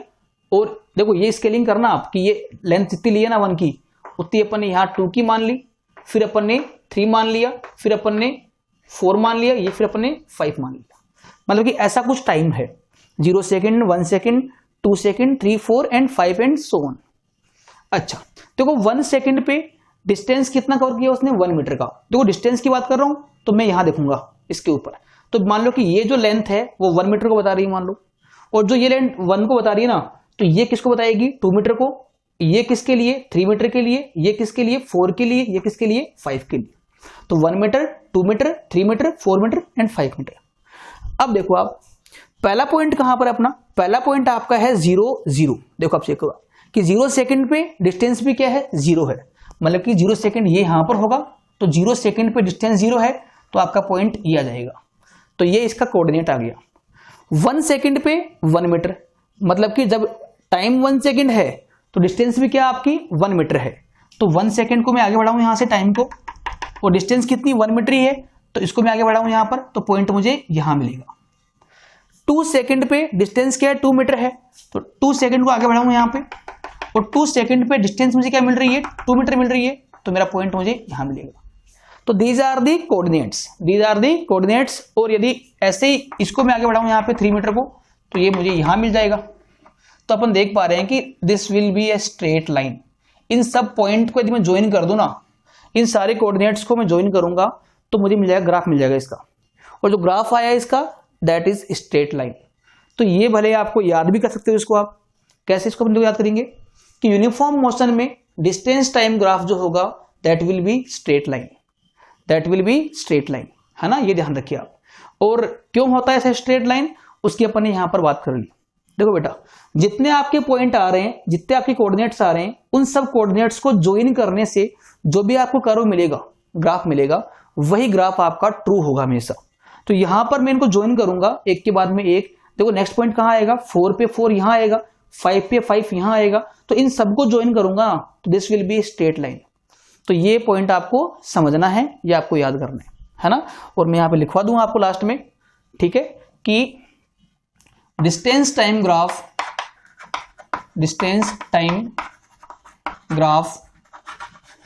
फॉर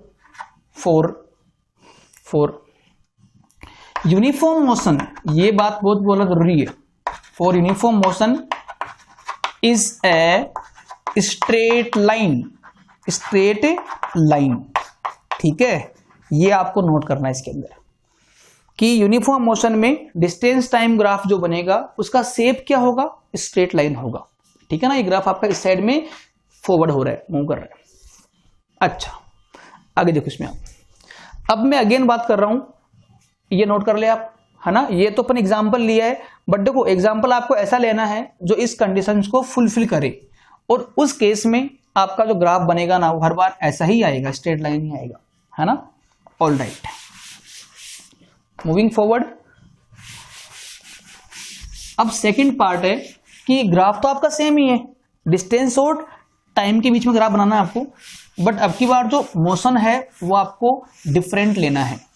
और जो मोशन बोल रखा है ना मैंने आपको, वो बोल दिया कैसा, नॉन यूनिफॉर्म मोशन के लिए। किसके लिए, नॉन यूनिफॉर्म मोशन के लिए। तो सेम ग्राफ है बी पार्ट के लिए कि मोशन कैसा हुआ आपका, नॉन यूनिफॉर्म मोशन हो, नॉन यूनिफॉर्म मोशन ऐसा हो। देखो अभी एग्जांपल लेंगे अपन फिर से एक यहां पर, बट अब की बार जो आपका एग्जांपल होगा ना वो कैसा होना चाहिए, नॉन यूनिफॉर्म मोशन का एग्जांपल होना चाहिए। अब देखो इसमें कहानी क्या होती है, इसमें कहानी ये होती है कि पार्टिकल जो है वो इक्वल इंटरवल में इक्वल डिस्टेंस कवर नहीं करता। वो कई बार 2 मीटर करेगा, फिर 4 मीटर कर लेगा, फिर 6 मीटर कर लेगा। तो इक्वल इंटरवल में डिस्टेंस क्या होंगे आपके, डिफरेंट होंगे। तो ऐसा ही कुछ मैं एग्जांपल ले रहा हूं, यहां पर टेबल ड्रॉ कर रहा हूं। यहां पे ये टाइम मान लिया अपन ने, और यहां अपन ने डिस्टेंस मान लिया, और मान लो कि 0 सेकंड पर पार्टिकल कहां पर है, 0 मीटर पर है, मतलब कि अभी वो जर्नी स्टार्ट करने वाला है। और 1 सेकंड बाद में, मतलब कि 1 सेकंड बीत जाने के बाद में वो मान लो 1 मीटर आगे आ गया, 1 मीटर मान लो वो आगे आ गया। नेक्स्ट 1 सेकंड बीत जाने के बाद में देखो अब की बार ये इंटरवल 1 सेकंड का था, और ये इंटरवल भी कितना है, 1 सेकंड का है। बट अब की बार 1 सेकंड में मान लो कि वो 2 मीटर से आगे मूव कर गया। कितना मूव कर रहा है, 2 मीटर से, है ना। जैसे मान लो 2 मीटर मूव करेगा ना तो कहां पहुंच जाएगा, वो पहुंच गया कहां पर, 3 मीटर के ऊपर। और नेक्स्ट अगेन 1 सेकंड में मान लो पार्टिकल का डिस्टेंस कितना हो गया, 7 मीटर हो गया, 7 मीटर हो गया। और नेक्स्ट 1 सेकंड में मतलब कि 4 सेकंड के ऊपर ये मान लो कितना हो गया, 12 मीटर पर सेकंड हो गया। अब बेटा आप यहां पे देख पा रहे हो कि इक्वल इंटरवल में डिस्टेंस जो कवर कर रहा है वो आपका इक्वल नहीं आ रहा है। यहां पे 1 मीटर डिस्टेंस कवर किया था, फिर उसने यहां पे 2 मीटर डिस्टेंस कवर कर लिया, तो 1 पे ऑलरेडी है वो, अब 3 पे आ गया, तो डिस्टेंस कितना कवर किया उसने, 2 मीटर का। यहां फिर वो 4 मीटर कर रहा है, फिर यहां 5 मीटर कर रहा है। मतलब कि इक्वल इंटरवल में डिस्टेंसेस का जो वैल्यू है वो आपका लगातार इसमें इंक्रीज हो रहा है। और इसीलिए इस एग्जांपल को अपन क्या बोलेंगे, example of non uniform motion. अब मुझे इस एग्जांपल को, पूरी इंफॉर्मेशन को प्लॉट करना है ग्राफ के ऊपर। जो भी यहां लिखा हुआ है लैंग्वेज की फॉर्म में, उसको आपको ग्राफ पे प्लॉट करना पड़ेगा, ठीक है बेटा। तो वही काम करें अपन, 2 एक्सिस बना लेंगे अपन, ये एक्सिस है, ये भी एक्सिस है। वाई एक्सिस पे मैंने क्या मान लिया, डिस्टेंस मान लिया, और यहां अपन ने क्या मान लिया, टाइम अज्यूम कर लिया, यहां अपन ने टाइम अज्यूम कर लिया, ठीक है। अच्छा देखो इसमें कि टाइम जब 0 है तो पार्टिकल का डिस्टेंस कितना है, 0 है, मतलब कि पॉइंट आपका यहां पर आएगा 0,0। अच्छा मैं एक और काम करूं, ये 1 मान लिया आपने, ये 2 मान लिया, 3 मान लिया, 4, 5, 6, ये टाइम की वैल्यूज है। और डिस्टेंसेस मान लो ये 1 है, ये 2 है, 3 है, 4 है, 5 है, 6 है, 7 है, 8 है, हाँ। तो इक्वल इंटरवल 1 1 1 1 1 ऐसे ऐसे। तो ये 1 है, ये 2 मीटर है, ये 3 मीटर है, ये 4 मीटर है, ये 5 मीटर है, 6 है, और यहां पर 7 भी है, ऊपर 8 भी आएगा, 9 भी आएगा, ठीक है। बट अपना इससे काम बन जाएगा। अब आप इन पॉइंट्स को मिलाओ आप कि कब कहां पर है, 0 पे 0 पर है, तो 0 पे 0 मतलब यहां पर पॉइंट का नाम क्या होगा, 0,0। 1 पे 1 पर है तो 1,1, तो 1,1 अपन ने यहां पर देखो 1 और 1 को मिलाओ आप, पॉइंट चेक करें 1,1 है ना, तो क्या मिलाएंगे अपन, 1 को 1 से मिला देंगे, तो 1 इधर है 1 इधर है, यहां पॉइंट आपका आएगा। अब देखो आप, ये आपका पॉइंट इसमें 2,3 है, 2,3 मतलब कि इसका तो टाइम का तो 2 लेंगे, टाइम तो कहां पर 2 के ऊपर है, और डिस्टेंस कहां पर है, 3 के ऊपर है, तो टाइम 2 पर है, डिस्टेंस आपकी 3 के ऊपर है, तो इसको अपन मिलाएंगे यहां पर, तो आपका ये पॉइंट यहां पर कहीं आएगा। अच्छा 3 पे 7 पे आ गया, जब टाइम 3 सेकंड है तो ये डिस्टेंस 7 पे, मतलब कि देखो 7 यहां पर, तो इसको अपन ऊपर लेके आएंगे, यहां पर 7 को इधर लेके आएंगे, तो ये पॉइंट आपका कहीं ना कहीं यहां मिलेगा, आपका यहां मिलेगा। और अब यदि अपन इन सब पॉइंट्स को मिलाए एक बार के लिए, हालांकि ये पॉइंट भी अपन यहाँ पे प्लॉट कर सकते हैं, तो मैंने सारे पॉइंट्स को, सारी लोकेशन को, इंफॉर्मेशन को वहां ड्रॉ कर दिया। अब इन सब पॉइंट को मिलाऊंगा ना मैं प्रिसाइजली, तो ये जो है ना आपका ग्राफ ऐसा कुछ आएगा। और अब की बार अपन देख पा रहे हैं कि जो आपकी ग्राफ है ना वो स्ट्रेट लाइन नहीं है ना। मैंने देखो आप, मैं जो एग्जांपल अपन ने यहाँ पे लिया था उसको मैंने यहाँ पे प्लॉट किया है, और अपन अब देख पा रहे हैं कि अब की बार जो ग्राफ है वो ऐसे टिल्ट हो गया, ऐसे इस साइड में झुक रहा है, टिल्ट हो रहा है, तो ये है ग्राफ का शेप। तो अब यहां पर आपको याद ये करना है कि डिस्टेंस टाइम ग्राफ जो होगा नॉन यूनिफॉर्म मोशन के लिए, that will B not straight line. पहले केस में graph was straight line, but इस वाले केस में graph will not a straight line, graph will be not a straight line. तो ये आपको पॉइंट समझना पड़ेगा। तो हालांकि इस शेप को अपन बोलते हैं पैराबोलिक, जैसे स्ट्रेट लाइन सीधी होती है, और यदि ऐसा कुछ कर्वेचर हो उसका नाम क्या होता है, पैराबोला, है ना। तो ये आप ध्यान रखिए आप, तो ग्राफ का शेप ऐसा कुछ आएगा, नोट करिए इसको आप। अब आगे मूव कर रहे हैं इसके अंदर। तो मैंने अब तक 2 ग्राफ बनाए, दोनों ग्राफ जो बनाए अपन ने, these are for distance time. But फर्क किस जगह पे आया है, यहाँ पर फर्क यहाँ पे इस बात पे आ रहा है कि एक बार किस मोशन के लिए, यूनिफॉर्म के लिए, और एक बार किसके लिए, नॉन यूनिफॉर्म के लिए। ऑलराइट, ये आप नोट करिए, ठीक है।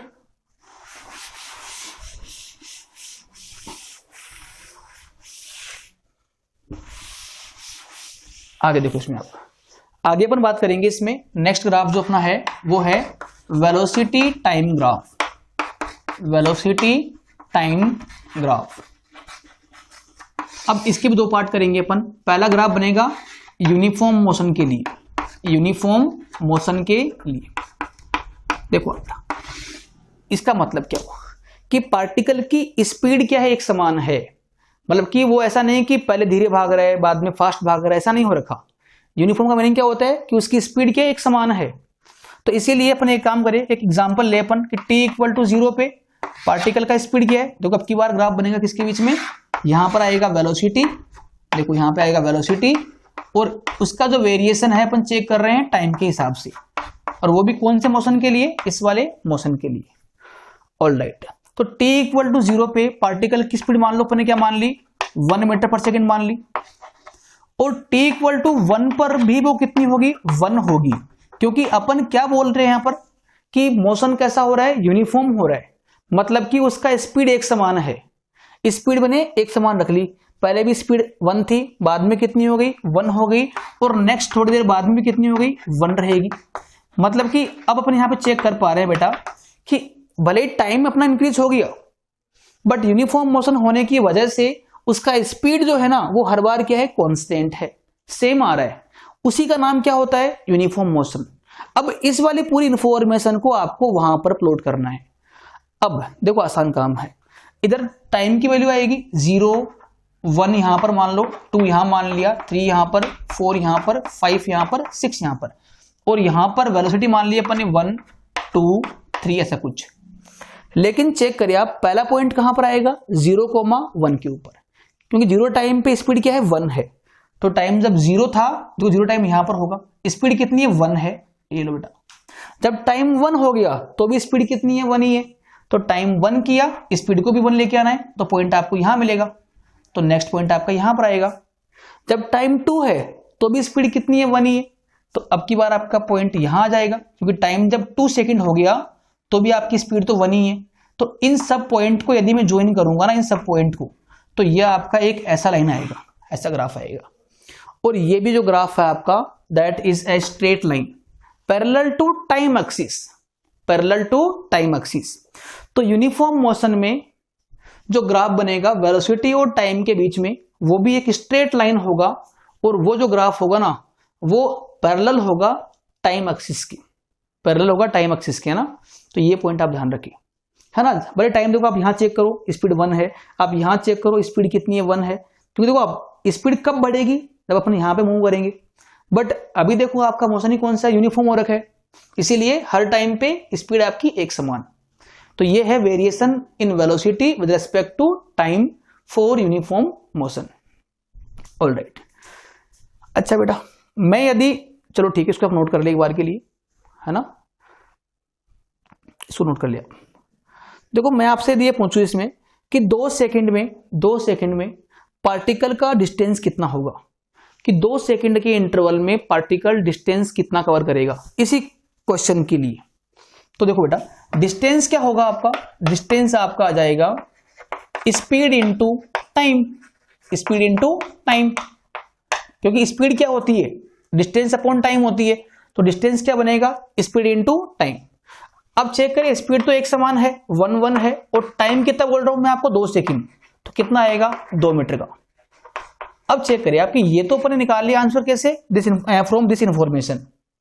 अब मैं आपसे पूछूं कि ग्राफ की हेल्प से आप ये निकालो कि पार्टिकल ने 2 सेकंड में कितना डिस्टेंस कवर किया। तो आप एक काम करो बेटा, कि इस ग्राफ का आप एरिया निकाल लो 2 सेकंड तक का। जैसे मान लो कि ये 2 सेकंड यहां पूरी हो गई, तो एरिया आपका ये बनेगा, ये एरिया। अब ये एरिया निकालो आप, देखिए ये एरिया जो है ना वो रेक्टेंगल है, देखो आप, और जो आपका एरिया आएगा ना वो कितना आएगा L into b, length into breadth. तो लेंथ कितनी है इसकी 2 मीटर की है, एंड इसकी हाइट कितनी है 1 मीटर की है, तो क्या आएगा ये 2 इंटू 1 या 1 इंटू 2, कितना आ गया 2। अब यहां पे एक जादू हो गया, सरप्राइज हो गया आपको कि यार डिस्टेंस आपने निकाला इसको यूज करते हुए, तो कितना आया 2 मीटर आया। और यदि आपने इस ग्राफ का एरिया निकाल लिया 2 सेकंड तक, क्योंकि आपको डिस्टेंस कब तक का निकालना है 2 सेकंड तक का, तो यदि आपने 2 सेकंड तक का आपने एरिया निकाल लिया ना, तो वो भी कितना आपका 2 ही आ रहा है। मतलब कि ये पॉइंट आपको अब याद कर लेना है कि वेलोसिटी टाइम ग्राफ का जो एरिया होगा ना, जो एरिया होगा उस ग्राफ के नीचे का, वह एरिया जो होगा ना वो डिस्टेंस के इक्विवेलेंट होगा। तो यदि ग्राफिकल क्वेश्चन में आपको वेलोसिटी और टाइम में ग्राफ गिवन हो और डिस्टेंस पूछे आपसे, तो उसके लिए आपको उसका एरिया निकाल लेना है, आपको उसका एरिया निकाल लेना है। तो ये पहले आप नोट करें, और ये रिजल्ट जो अपन आज निकाल रहे हैं यहां पर, वो रिजल्ट आपके लिए काफी हेल्पफुल रहेगा आगे, है ना। तो मैं इसको इरेज कर रहा हूं एक बार के लिए, आप नोट कर ले इसको।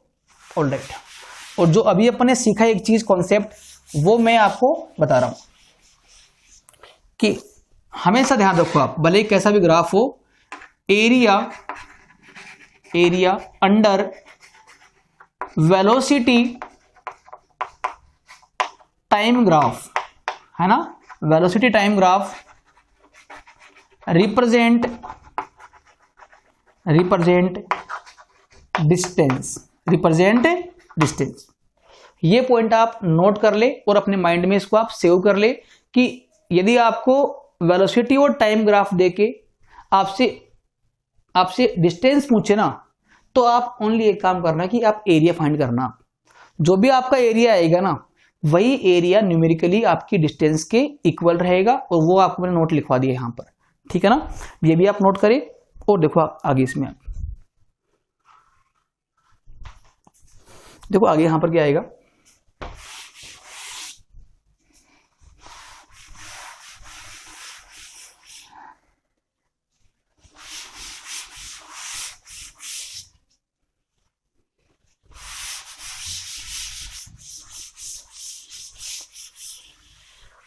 जो आगे फिर से एक ग्राफ रह गया यहाँ पर कि velocity time graph, velocity time graph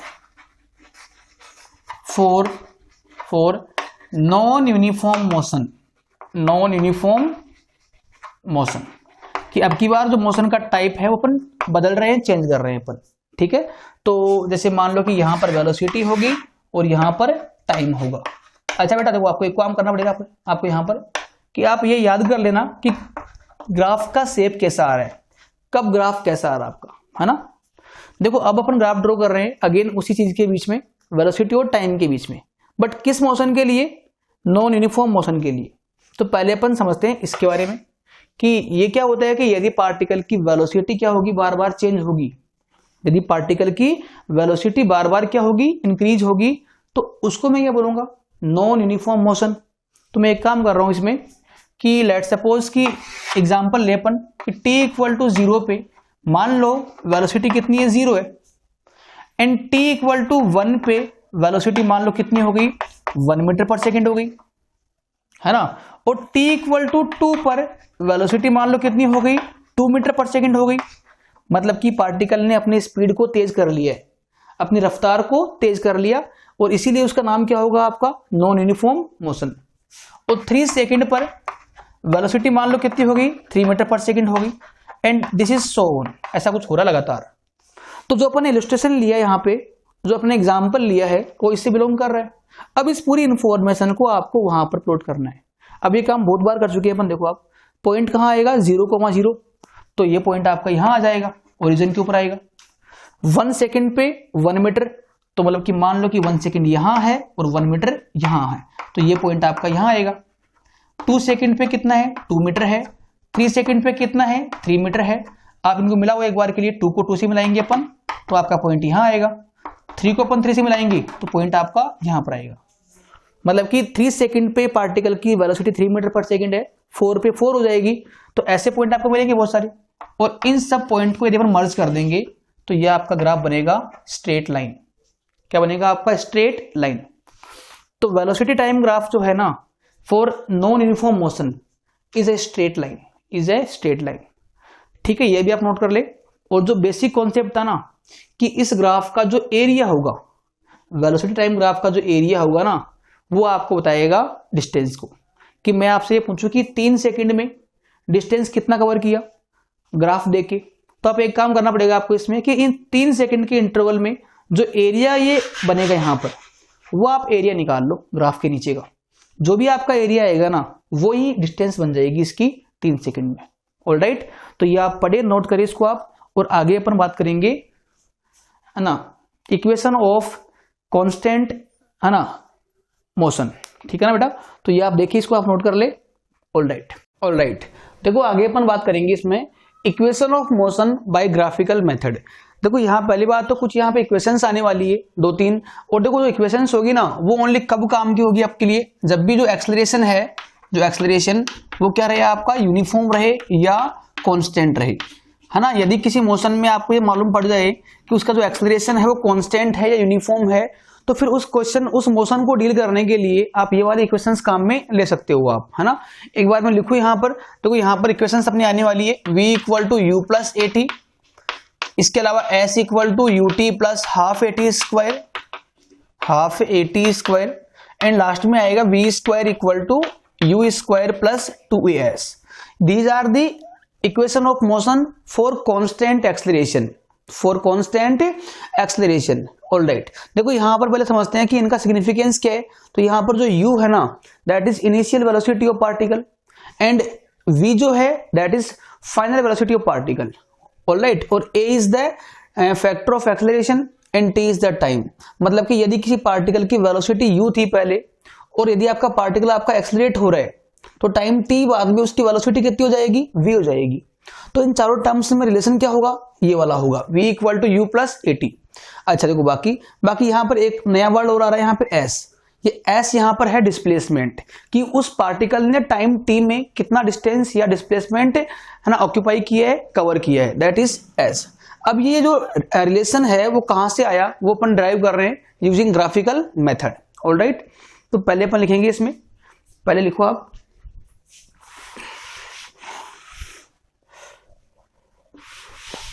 पहला अपना पॉइंट आएगा इसमें फर्स्ट इक्वेशन या इक्वेशन फॉर वेलोसिटी टाइम,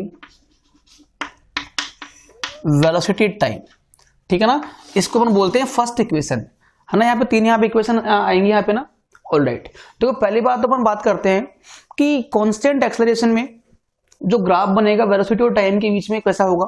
तो अपन ने पहले पढ़ रखा है बेटा इसमें कि यदि आपका जो वेलोसिटी है वो क्या रहे, यहाँ पे वेलोसिटी मान लिया अपन ने, यहाँ अपन ने टाइम मान लिया अपन ने, ठीक है ना। और मैं ये बोलूँ आपको कि लेट्स सपोज कि t इक्वल टू 0 पर, मतलब कि स्टार्टिंग में इनिशियल टाइम पर पार्टिकल की वेलोसिटी मान लो कितनी है, u है। u is the velocity of particle at very starting, and ये पार्टिकल आपका एक्सलेरेट होगा। And the meaning of acceleration क्या होता है कि उसकी स्पीड क्या होगी, बार बार चेंज होगी। तो अपन ये बोल दे कि 0 टाइम पर इसकी वेलोसिटी मान लो u है, और एक्सलेरेशन होने के बाद में टाइम t के ऊपर, किसी टाइम t के ऊपर इसकी जो वेलोसिटी है मान लो कितनी हो गई, v हो गई। तो पहले u थी और कुछ देर बाद में v हो गई, इंक्रीज हो गई। तो इसको अपन यहाँ पे प्लॉट करें ग्राफ के ऊपर। देखो टाइम जब 0 था तो वेलोसिटी कितनी मान रखी है अपने, u मान रखी है, तो मैंने यहां मान लिया u। और कुछ देर बाद में ये पार्टिकल आपका एक्सलेरेट हुआ, मतलब कि इसकी वेलोसिटी बढ़ेगी, और टाइम t होते होते, टाइम t पूरा होते होते ये जो पार्टिकल की वेलोसिटी है वो अपन ने क्या मान ली, v मान ली, ये v मान ली अपन ने। तो ये ग्राफ है फॉर कांस्टेंट एक्सेलरेशन, क्योंकि अपन ने पढ़ रखा है कि कांस्टेंट एक्सेलरेशन में जो वेलोसिटी टाइम ग्राफ बनेगा ना, वो बनेगा आपका straight line, that will be straight line. इसीलिए इसकी जो वेलोसिटी पहले अपन ने u मान रखी है, और पार्टिकल आपका एक्सेलरेट होगा, उससे इसकी स्पीड जो है ना बढ़ते बढ़ते बढ़ते बढ़ते v हो जाएगी कुछ देर बाद में, है ना। अब मुझे ये निकालना है कि what will B relation between initial velocity, final velocity, time and acceleration. तो एक काम करें अपन, आपने पढ़ा होगा बेटा इसमें कि जो एक्सेलरेशन है ना, एक्सेलरेशन जिसको अपन a बोल सकते हैं सिंबॉलिक फॉर्म में, वो कितना होता है, वो आपका होता है change in velocity upon time taken. मैं लिखूं यहां पर एक बार, change in velocity upon time taken. अब चेक करें कि आप इस जर्नी के लिए, जो जर्नी कहां से कहां हो रही है, स्टार्टिंग अपन ने यहां से की है, और टाइम t आपका फाइनल पॉइंट है। तो टाइम t के इंटरवल में इसकी वेलोसिटी देखो, पहले u थी, अब कितनी हो गई, v हो गई। तो आप यहां पे लिखो कि चेंज कितना आ गया, v माइनस u, ये आ गया चेंज का अमाउंट आ गया। अपॉन में यहां पे टाइम t दे रखा है आपको, t, and this will be equal to a, and a is acceleration, a is acceleration. अब इसको आप थोड़ा सिंप्लीफाई कर लीजिए, इसको आप v माइनस u इक्वल में कितना आएगा आपका, 80 आएगा, एंड v इक्वल टू यहां से आ जाएगा फाइनली u प्लस 80। तो ये आ गया एक इक्वेशन, इसको बोलते हैं अपन first equation of motion, first equation of motion, v equal to u plus 80। But इसको यूज करने के लिए आपको ये आना बहुत जरूरी है कि इसमें u का मतलब क्या है। तो u यहां पे है initial velocity of particle, a यहां पर है acceleration of particle, and v is the velocity after time t, after time t। तो इन चारों क्वांटिटीज में, चारों फैक्टर में जो रिलेशन होगा ये वाला इसमें आ जाएगा। ये आपको एज इट इज आपको याद भी करना है न्यूमेरिकल्स के लिए, ठीक है ना। और इसी का नाम क्या होगा, first law of, first equation of motion, या equation for velocity time, velocity time. Alright, ये नोट करिए आप। आगे देखो इसमें आप आगे अपन बात करेंगे इक्वेशन फॉर डिस्टेंस टाइम या पोजीशन टाइम। देखो पोजीशन और डिस्टेंस दोनों है ना इंटरलिंक है बिल्कुल, क्योंकि जितना पोजीशन होगा वही तो डिस्टेंस कवर करेगा वो। तो अब अपन बात करेंगे अबाउट सेकंड इक्वेशन की, वो कैसे अपन ड्राइव कर सकते हैं यहां पर। ऑलराइट, चलो तो यहां पे कुछ चेंजेस करूंगा मैं। Equation for position time, position time, ये लो, इसको बोलेंगे सेकंड इक्वेशन ऑफ मोशन। तो पहले अपन एक काम करें, ग्राफ जो है वो अपना बनाया हुआ है पहले से ही है। यहाँ पे वेलोसिटी थी, यहाँ पे टाइम था, और इनिशियल वेलोसिटी अपन ने u अज्यूम कर रखी थी, और कुछ देर बाद में ये वेलोसिटी अपन ने v कर दी, v, और टाइम जो है वो अपन ने t मान रखा था। अब आपको इसमें निकालना है कि इस इंटरवल में, टाइम t इंटरवल में पार्टिकल ने कितना डिस्टेंस कवर कर लिया, है ना। क्योंकि पार्टिकल मोशन में है, देन डेफिनेटली कुछ ना कुछ डिस्टेंस कवर करेगा वो। तो इसी इंटरवल में डिस्टेंस कितना कवर करेगा वो अपन निकालते हैं। आप याद करो, मैंने कहा था आपको कि वेलोसिटी टाइम ग्राफ का जो एरिया होगा दैट रिप्रेजेंट डिस्टेंस और डिस्प्लेसमेंट, कि यदि आपको ये निकालना पड़े कि डिस्टेंस कितना है और आपको ग्राफ गिवन हो किसके बीच में, वेलोसिटी और टाइम के बीच में, तो सिंपली आप ओनली एक काम करिए वहां पर कि उस ग्राफ का जो अंडर एरिया है वो एरिया फाइंड कर लीजिए। जो भी एरिया आएगा ना वही एरिया होगा आपका डिस्टेंस। तो मैं ये मान लूं एक बार के लिए कि suppose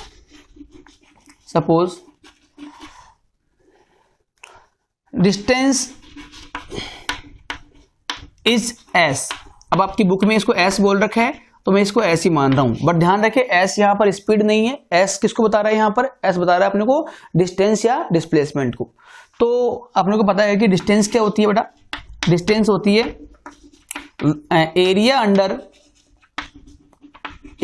under velocity time graph, है ना। यदि इस ग्राफ को आप ये ग्राफ गिवन हो तो इस ग्राफ का एरिया निकाल लीजिए, that area will be equal to distance. All right, अब देखो इसको मैं एस बोल रहा हूं यहां पे, तो यहां पे एस आ जाएगा, बट ऑलवेज रिमेंबर कि यहां पर एस का मीनिंग क्या है, डिस्प्लेसमेंट या distance. Okay, area under VT graph. अब चेक करें कि इसके अंडर एरिया कितना बनेगा। देखो आप ये ग्राफ बनाया आपने तो एरिया इसमें ये वाला काउंट होगा, ये वाला एरिया दिख रहा होगा आपके वाला, ये एरिया। अब ये एरिया आप फाइंड कर लीजिए, that area will be equal to distance. तो एक काम करें अपन, इस एरिया को फाइंड करने के लिए अपन दो पार्ट करते हैं अपन इसके। एक लाइन में यहां ड्रॉ कर दूं। अब देखो यहां पर ये एरिया अपन ने A1 बोल दिया, ये अपन ने A2 बोल दिया, तो जो पूरा एरिया आएगा ग्राफ के अंडर का वो कितना हो जाएगा, A1 plus A2। A1 is the area of triangle and A2 is the area of rectangle। तो अपन इसको निकालते हैं, फाइंड करते हैं अपन। And what is the formula of area of triangle, that is 1/2 base into height. आप check करिए इसका बेस कितना होगा, इसका बेस का जो वैल्यू है वो t के बराबर ही है, एंड इसका जो हाइट होगा ना, हाइट, ये हाइट।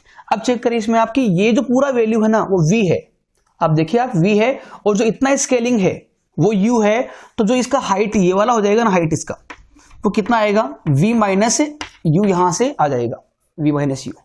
अब निकालिए उसका एरिया A1, तो 1/2, ये आपको आना चाहिए पहले से कि ट्राइंगल का एरिया कितना होता है, 1/2 बेस इंटू हाइट।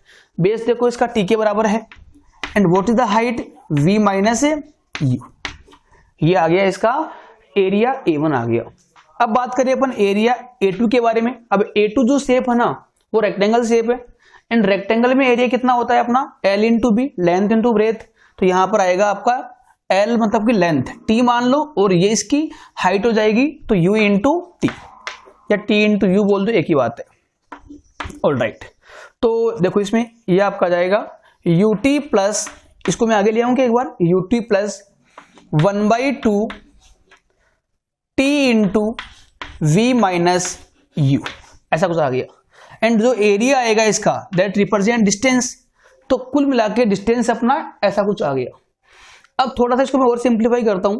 अपन ने अभी पढ़ा पहले, थोड़ी देर पहले, कि v इक्वल टू क्या होता है, u प्लस AT होता है। ये अपन ड्राइव कर चुके हैं ऑलरेडी, फर्स्ट इक्वेशन है। अब देखो यहां से उसको यूज करके आप उसमें से आप ये वैल्यू निकाल लीजिए एक बार कि v माइनस यू यहां से कितना आएगा, v माइनस यू यहां से आ जाएगा a इंटू टी के इक्वल आएगा।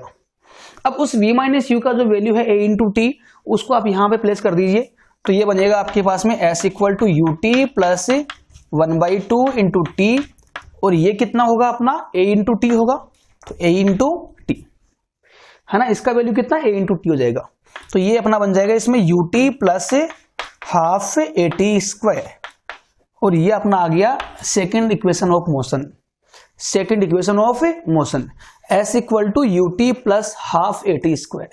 You have to memorise it, ये आपको याद करना पड़ेगा न्यूमेरिकल्स के लिए। बट फिर बोल रहा हूं मैं आपको कि जब तक आपको इसका मतलब नहीं मालूम है, इसको यूज आप कर नहीं पाओगे इसको आप। इसमें u है कि पार्टिकल की जो इनिशियल वेलोसिटी वो कितनी है, और यहां पर a है एक्सेलरेशन, और टाइम t में वो कितना डिस्टेंस कवर कर लेगा, वो चीज आपकी है यहां पर s के बराबर। तो this is the relation between distance, velocity, acceleration and time for constant acceleration motion. ये तभी वैलिड है जब आपका जो एक्सेलरेशन वो क्या हो, कांस्टेंट हो। चलो इसको नोट कर लीजिए आप, आगे मूव करते हैं अपन इसमें। जल्दी करिए इसको ना। ऑल राइट, ठीक है बेटा, आगे देखो इसमें आप। अब नेक्स्ट अपना इसमें रह गया third equation of motion.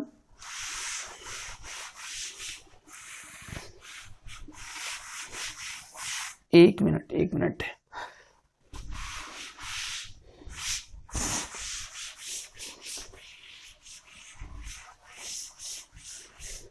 All right, देखो आगे देखो आप इसमें थर्ड इसमें आएगा equation for velocity position, velocity position, या इसको अपन क्या बोल सकते हैं, थर्ड इक्वेशन ऑफ मोशन। देखो ग्राफ सेम रहेगा, बिकॉज जो मोशन पढ़ रहे हैं ना अपन, वो तो एक ही तो हो रहा है अभी। तो यहाँ पे वेलोसिटी मान ली, यहाँ पे टाइम मान लिया अपन ने, और ग्राफ बनाया अपन ने। ग्राफ ऐसा कुछ आएगा, ये इसकी इनिशियल वेलोसिटी है u, और ये इसकी फाइनल है v, और ये अपन ने टाइम इसमें t अज्यूम कर रखा है यहाँ तक का। ठीक है, तो ये कहानी हुई है किसी पार्टिकल के साथ में। ठीक है, अब देखो अपन अब फिर से एक और काम करते हैं कि अब की बार आपको रिलेट करना है किस किस को, वेलोसिटी को और पोजीशन को, मतलब कि डिस्टेंस को, मतलब कि v और s चाहिए अपने को। मतलब कि यहाँ पे अपन एक काम करते हैं, फिर से सेम कहानी अपन करते हैं यहाँ पर कि इसका अपन एरिया निकाल, दोबारा से अपन एरिया निकालते हैं, क्योंकि जो डिस्टेंस होगा ना, डिस्टेंस जो होता है वो क्या होगा, एरिया के इक्वल होगा, एरिया के इक्वल होगा। डिस्टेंस को मैं s बोल रहा हूं। अच्छा, बस एक फर्क यहां पड़ेगा यहाँ पर कि अब की बार एरिया आप निकालो एक डिफरेंट तरीके से। कैसे, देखो आप देख पा रहे होगे कि जो ये वाला एरिया है ना, ये वाला, ये जो शेप है पूरा, ये this is a trapezium, this is a trapezium. देखो आप चेक करो, इसके दो साइड पैरेलल है यहाँ पर, ये वाली और ये वाली। तो अब की बार इसका आप एरिया निकालो डायरेक्टली आप एक बार। चलो तो ट्राई करते हैं इसको अपन। देखो एरिया ऑफ ट्रेपेजियम क्या होता है, वो होता है 1/2 sum of parallel side, sum of parallel side into distance between them, distance between them. ये होता है formula of area for trapezium. तो यहां पर मैं अगेन एरिया फाइंड कर रहा हूं, और जो भी एरिया आएगा ना वो डिस्टेंस को ही रिप्रेजेंट करेगा। तो यहां पर अपन इसका एरिया निकाले तो 1/2। अब चेक करें कि इसमें सम कितना होगा। देखो पहले आप ये चेक करें कि कौन सी दो साइड यहां पे पैरेलल में आपको रखी है। तो ये साइड जो है ना वो इसके पैरेलल में है। अब चेक करें ये वैल्यू कितना है, ये पूरा वैल्यू आपका v के बराबर है, और जो ये साइड है वो अपनी u के बराबर है। तो सम कितना आएगा, तो सम आएगा u प्लस v, इनटू में यहां पर आएगा आपका टाइम का फैक्टर। अच्छा देखो इन दोनों पैरेलल साइड में क्या डिस्टेंस है, तो डिस्टेंस इसमें इसके बराबर होगा, और वो बेसिकली t के बराबर है, तो यहां पर t आएगा। तो ये आपका जाएगा s equal to 1/2 u plus v। अच्छा अब आपको यहां पर देखो गिवन है कि the relation should be velocity into position, मतलब कि टाइम यहां पे रिक्वायर्ड नहीं है आपके लिए। Then you have to eliminate time, you have to eliminate time.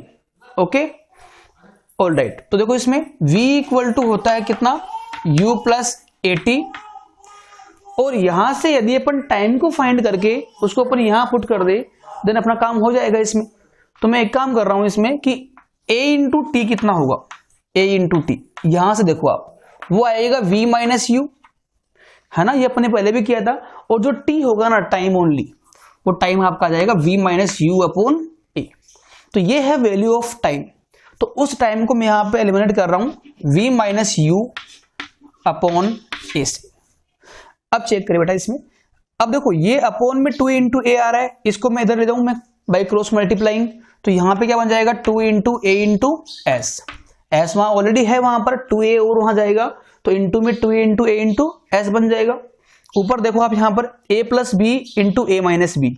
अब एक फॉर्मूला पढ़ा होगा आपने एलजेब्रा के अंदर कि a plus b into a minus b कितना होता है, a square minus b square. तो उसी को यूज करके अपन यहां लिख पाएंगे कि ये बनेगा आपका v square minus you square, और v स्क्वायर इक्वल टू कितना आ गया, u स्क्वायर प्लस 2as। तो this is the third equation of motion. तो मैंने यहाँ पे जो 3 इक्वेशन है सारी अपन ड्राइव कर ली है, और ध्यान रखिए आप हर एक इक्वेशन को ड्राइव करने के लिए we are using graph, hence it is known as equation of motion by graphical method, by graphical method.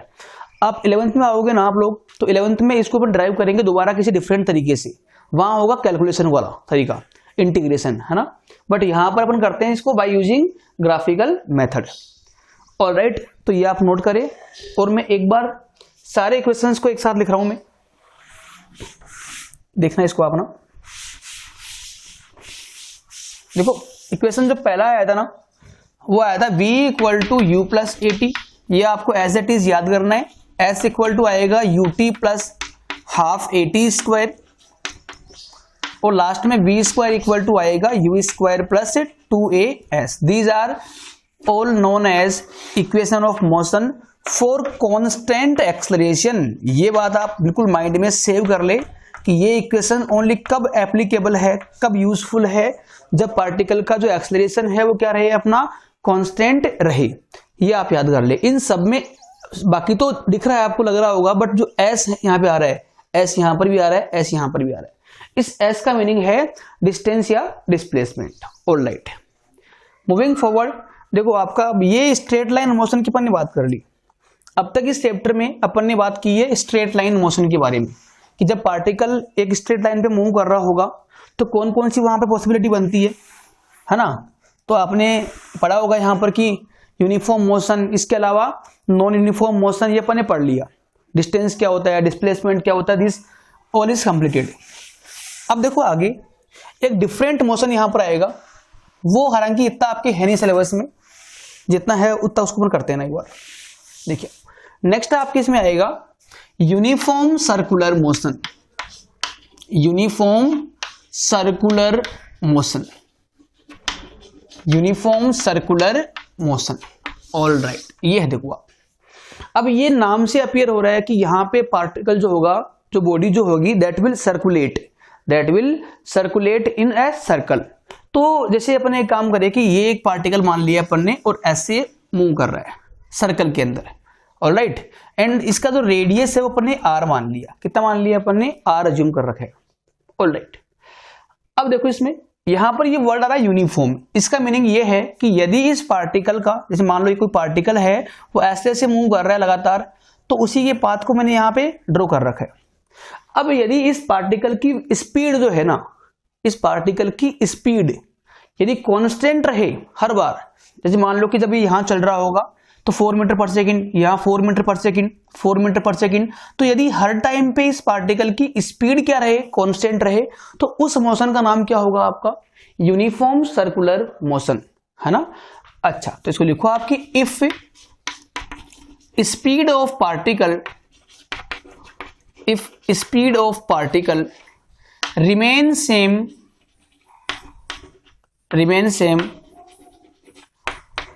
throughout the motion, throughout the circular motion,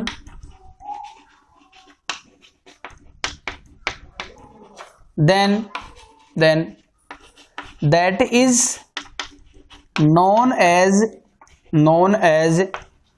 uniform circular motion, UCM, uniform circular motion, है ना।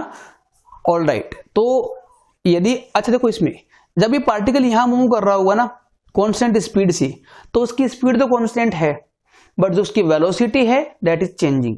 क्योंकि अपन ने पढ़ रखा है कि velocity is a vector quantity, it depends on direction also. तो जब पार्टिकल यहां मूव कर रहा होगा तो उसकी वेलोसिटी इस साइड में है, जब इधर मूव करेगा तो इस साइड में हो जाएगी।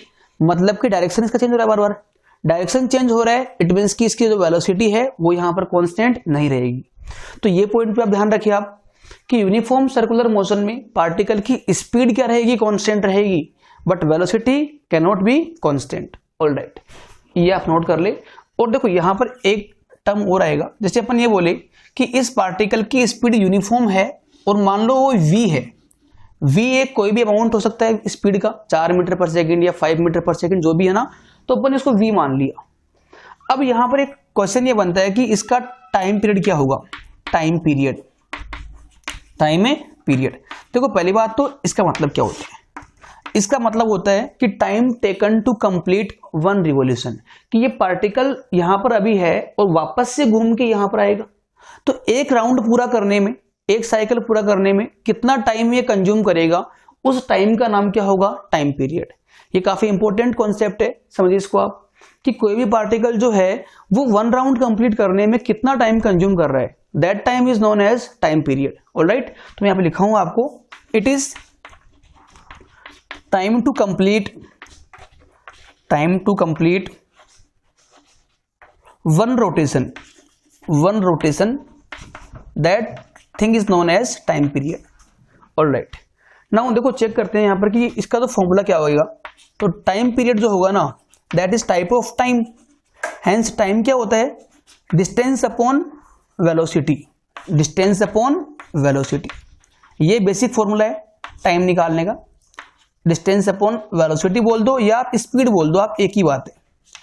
ऑलराइट, अब देखो यहां पर एक और बात ध्यान रखिए, आपके जो टाइम पीरियड है that is define for one rotation, इसीलिए डिस्टेंस भी कौन सा होना चाहिए, वन साइकिल का, और वेलोसिटी तो कांस्टेंट हर बारी, स्पीड तो कांस्टेंट है। डिस्टेंस देखो कितना आएगा, आप चेक करें कि जब ये पार्टिकल एक राउंड पूरा करके आएगा यहां से यहां तक, तो डिस्टेंस क्या होगा इसका, that will be equal to its circumference and that is equal to 2 pi r, hence the distance of one cycle will be 2 pi into r upon में v। तो ये आ गया formula to find time period and इसका symbol t होता है। बाकी आपके सिलेबस में इतना ही है ये, ठीक है ना।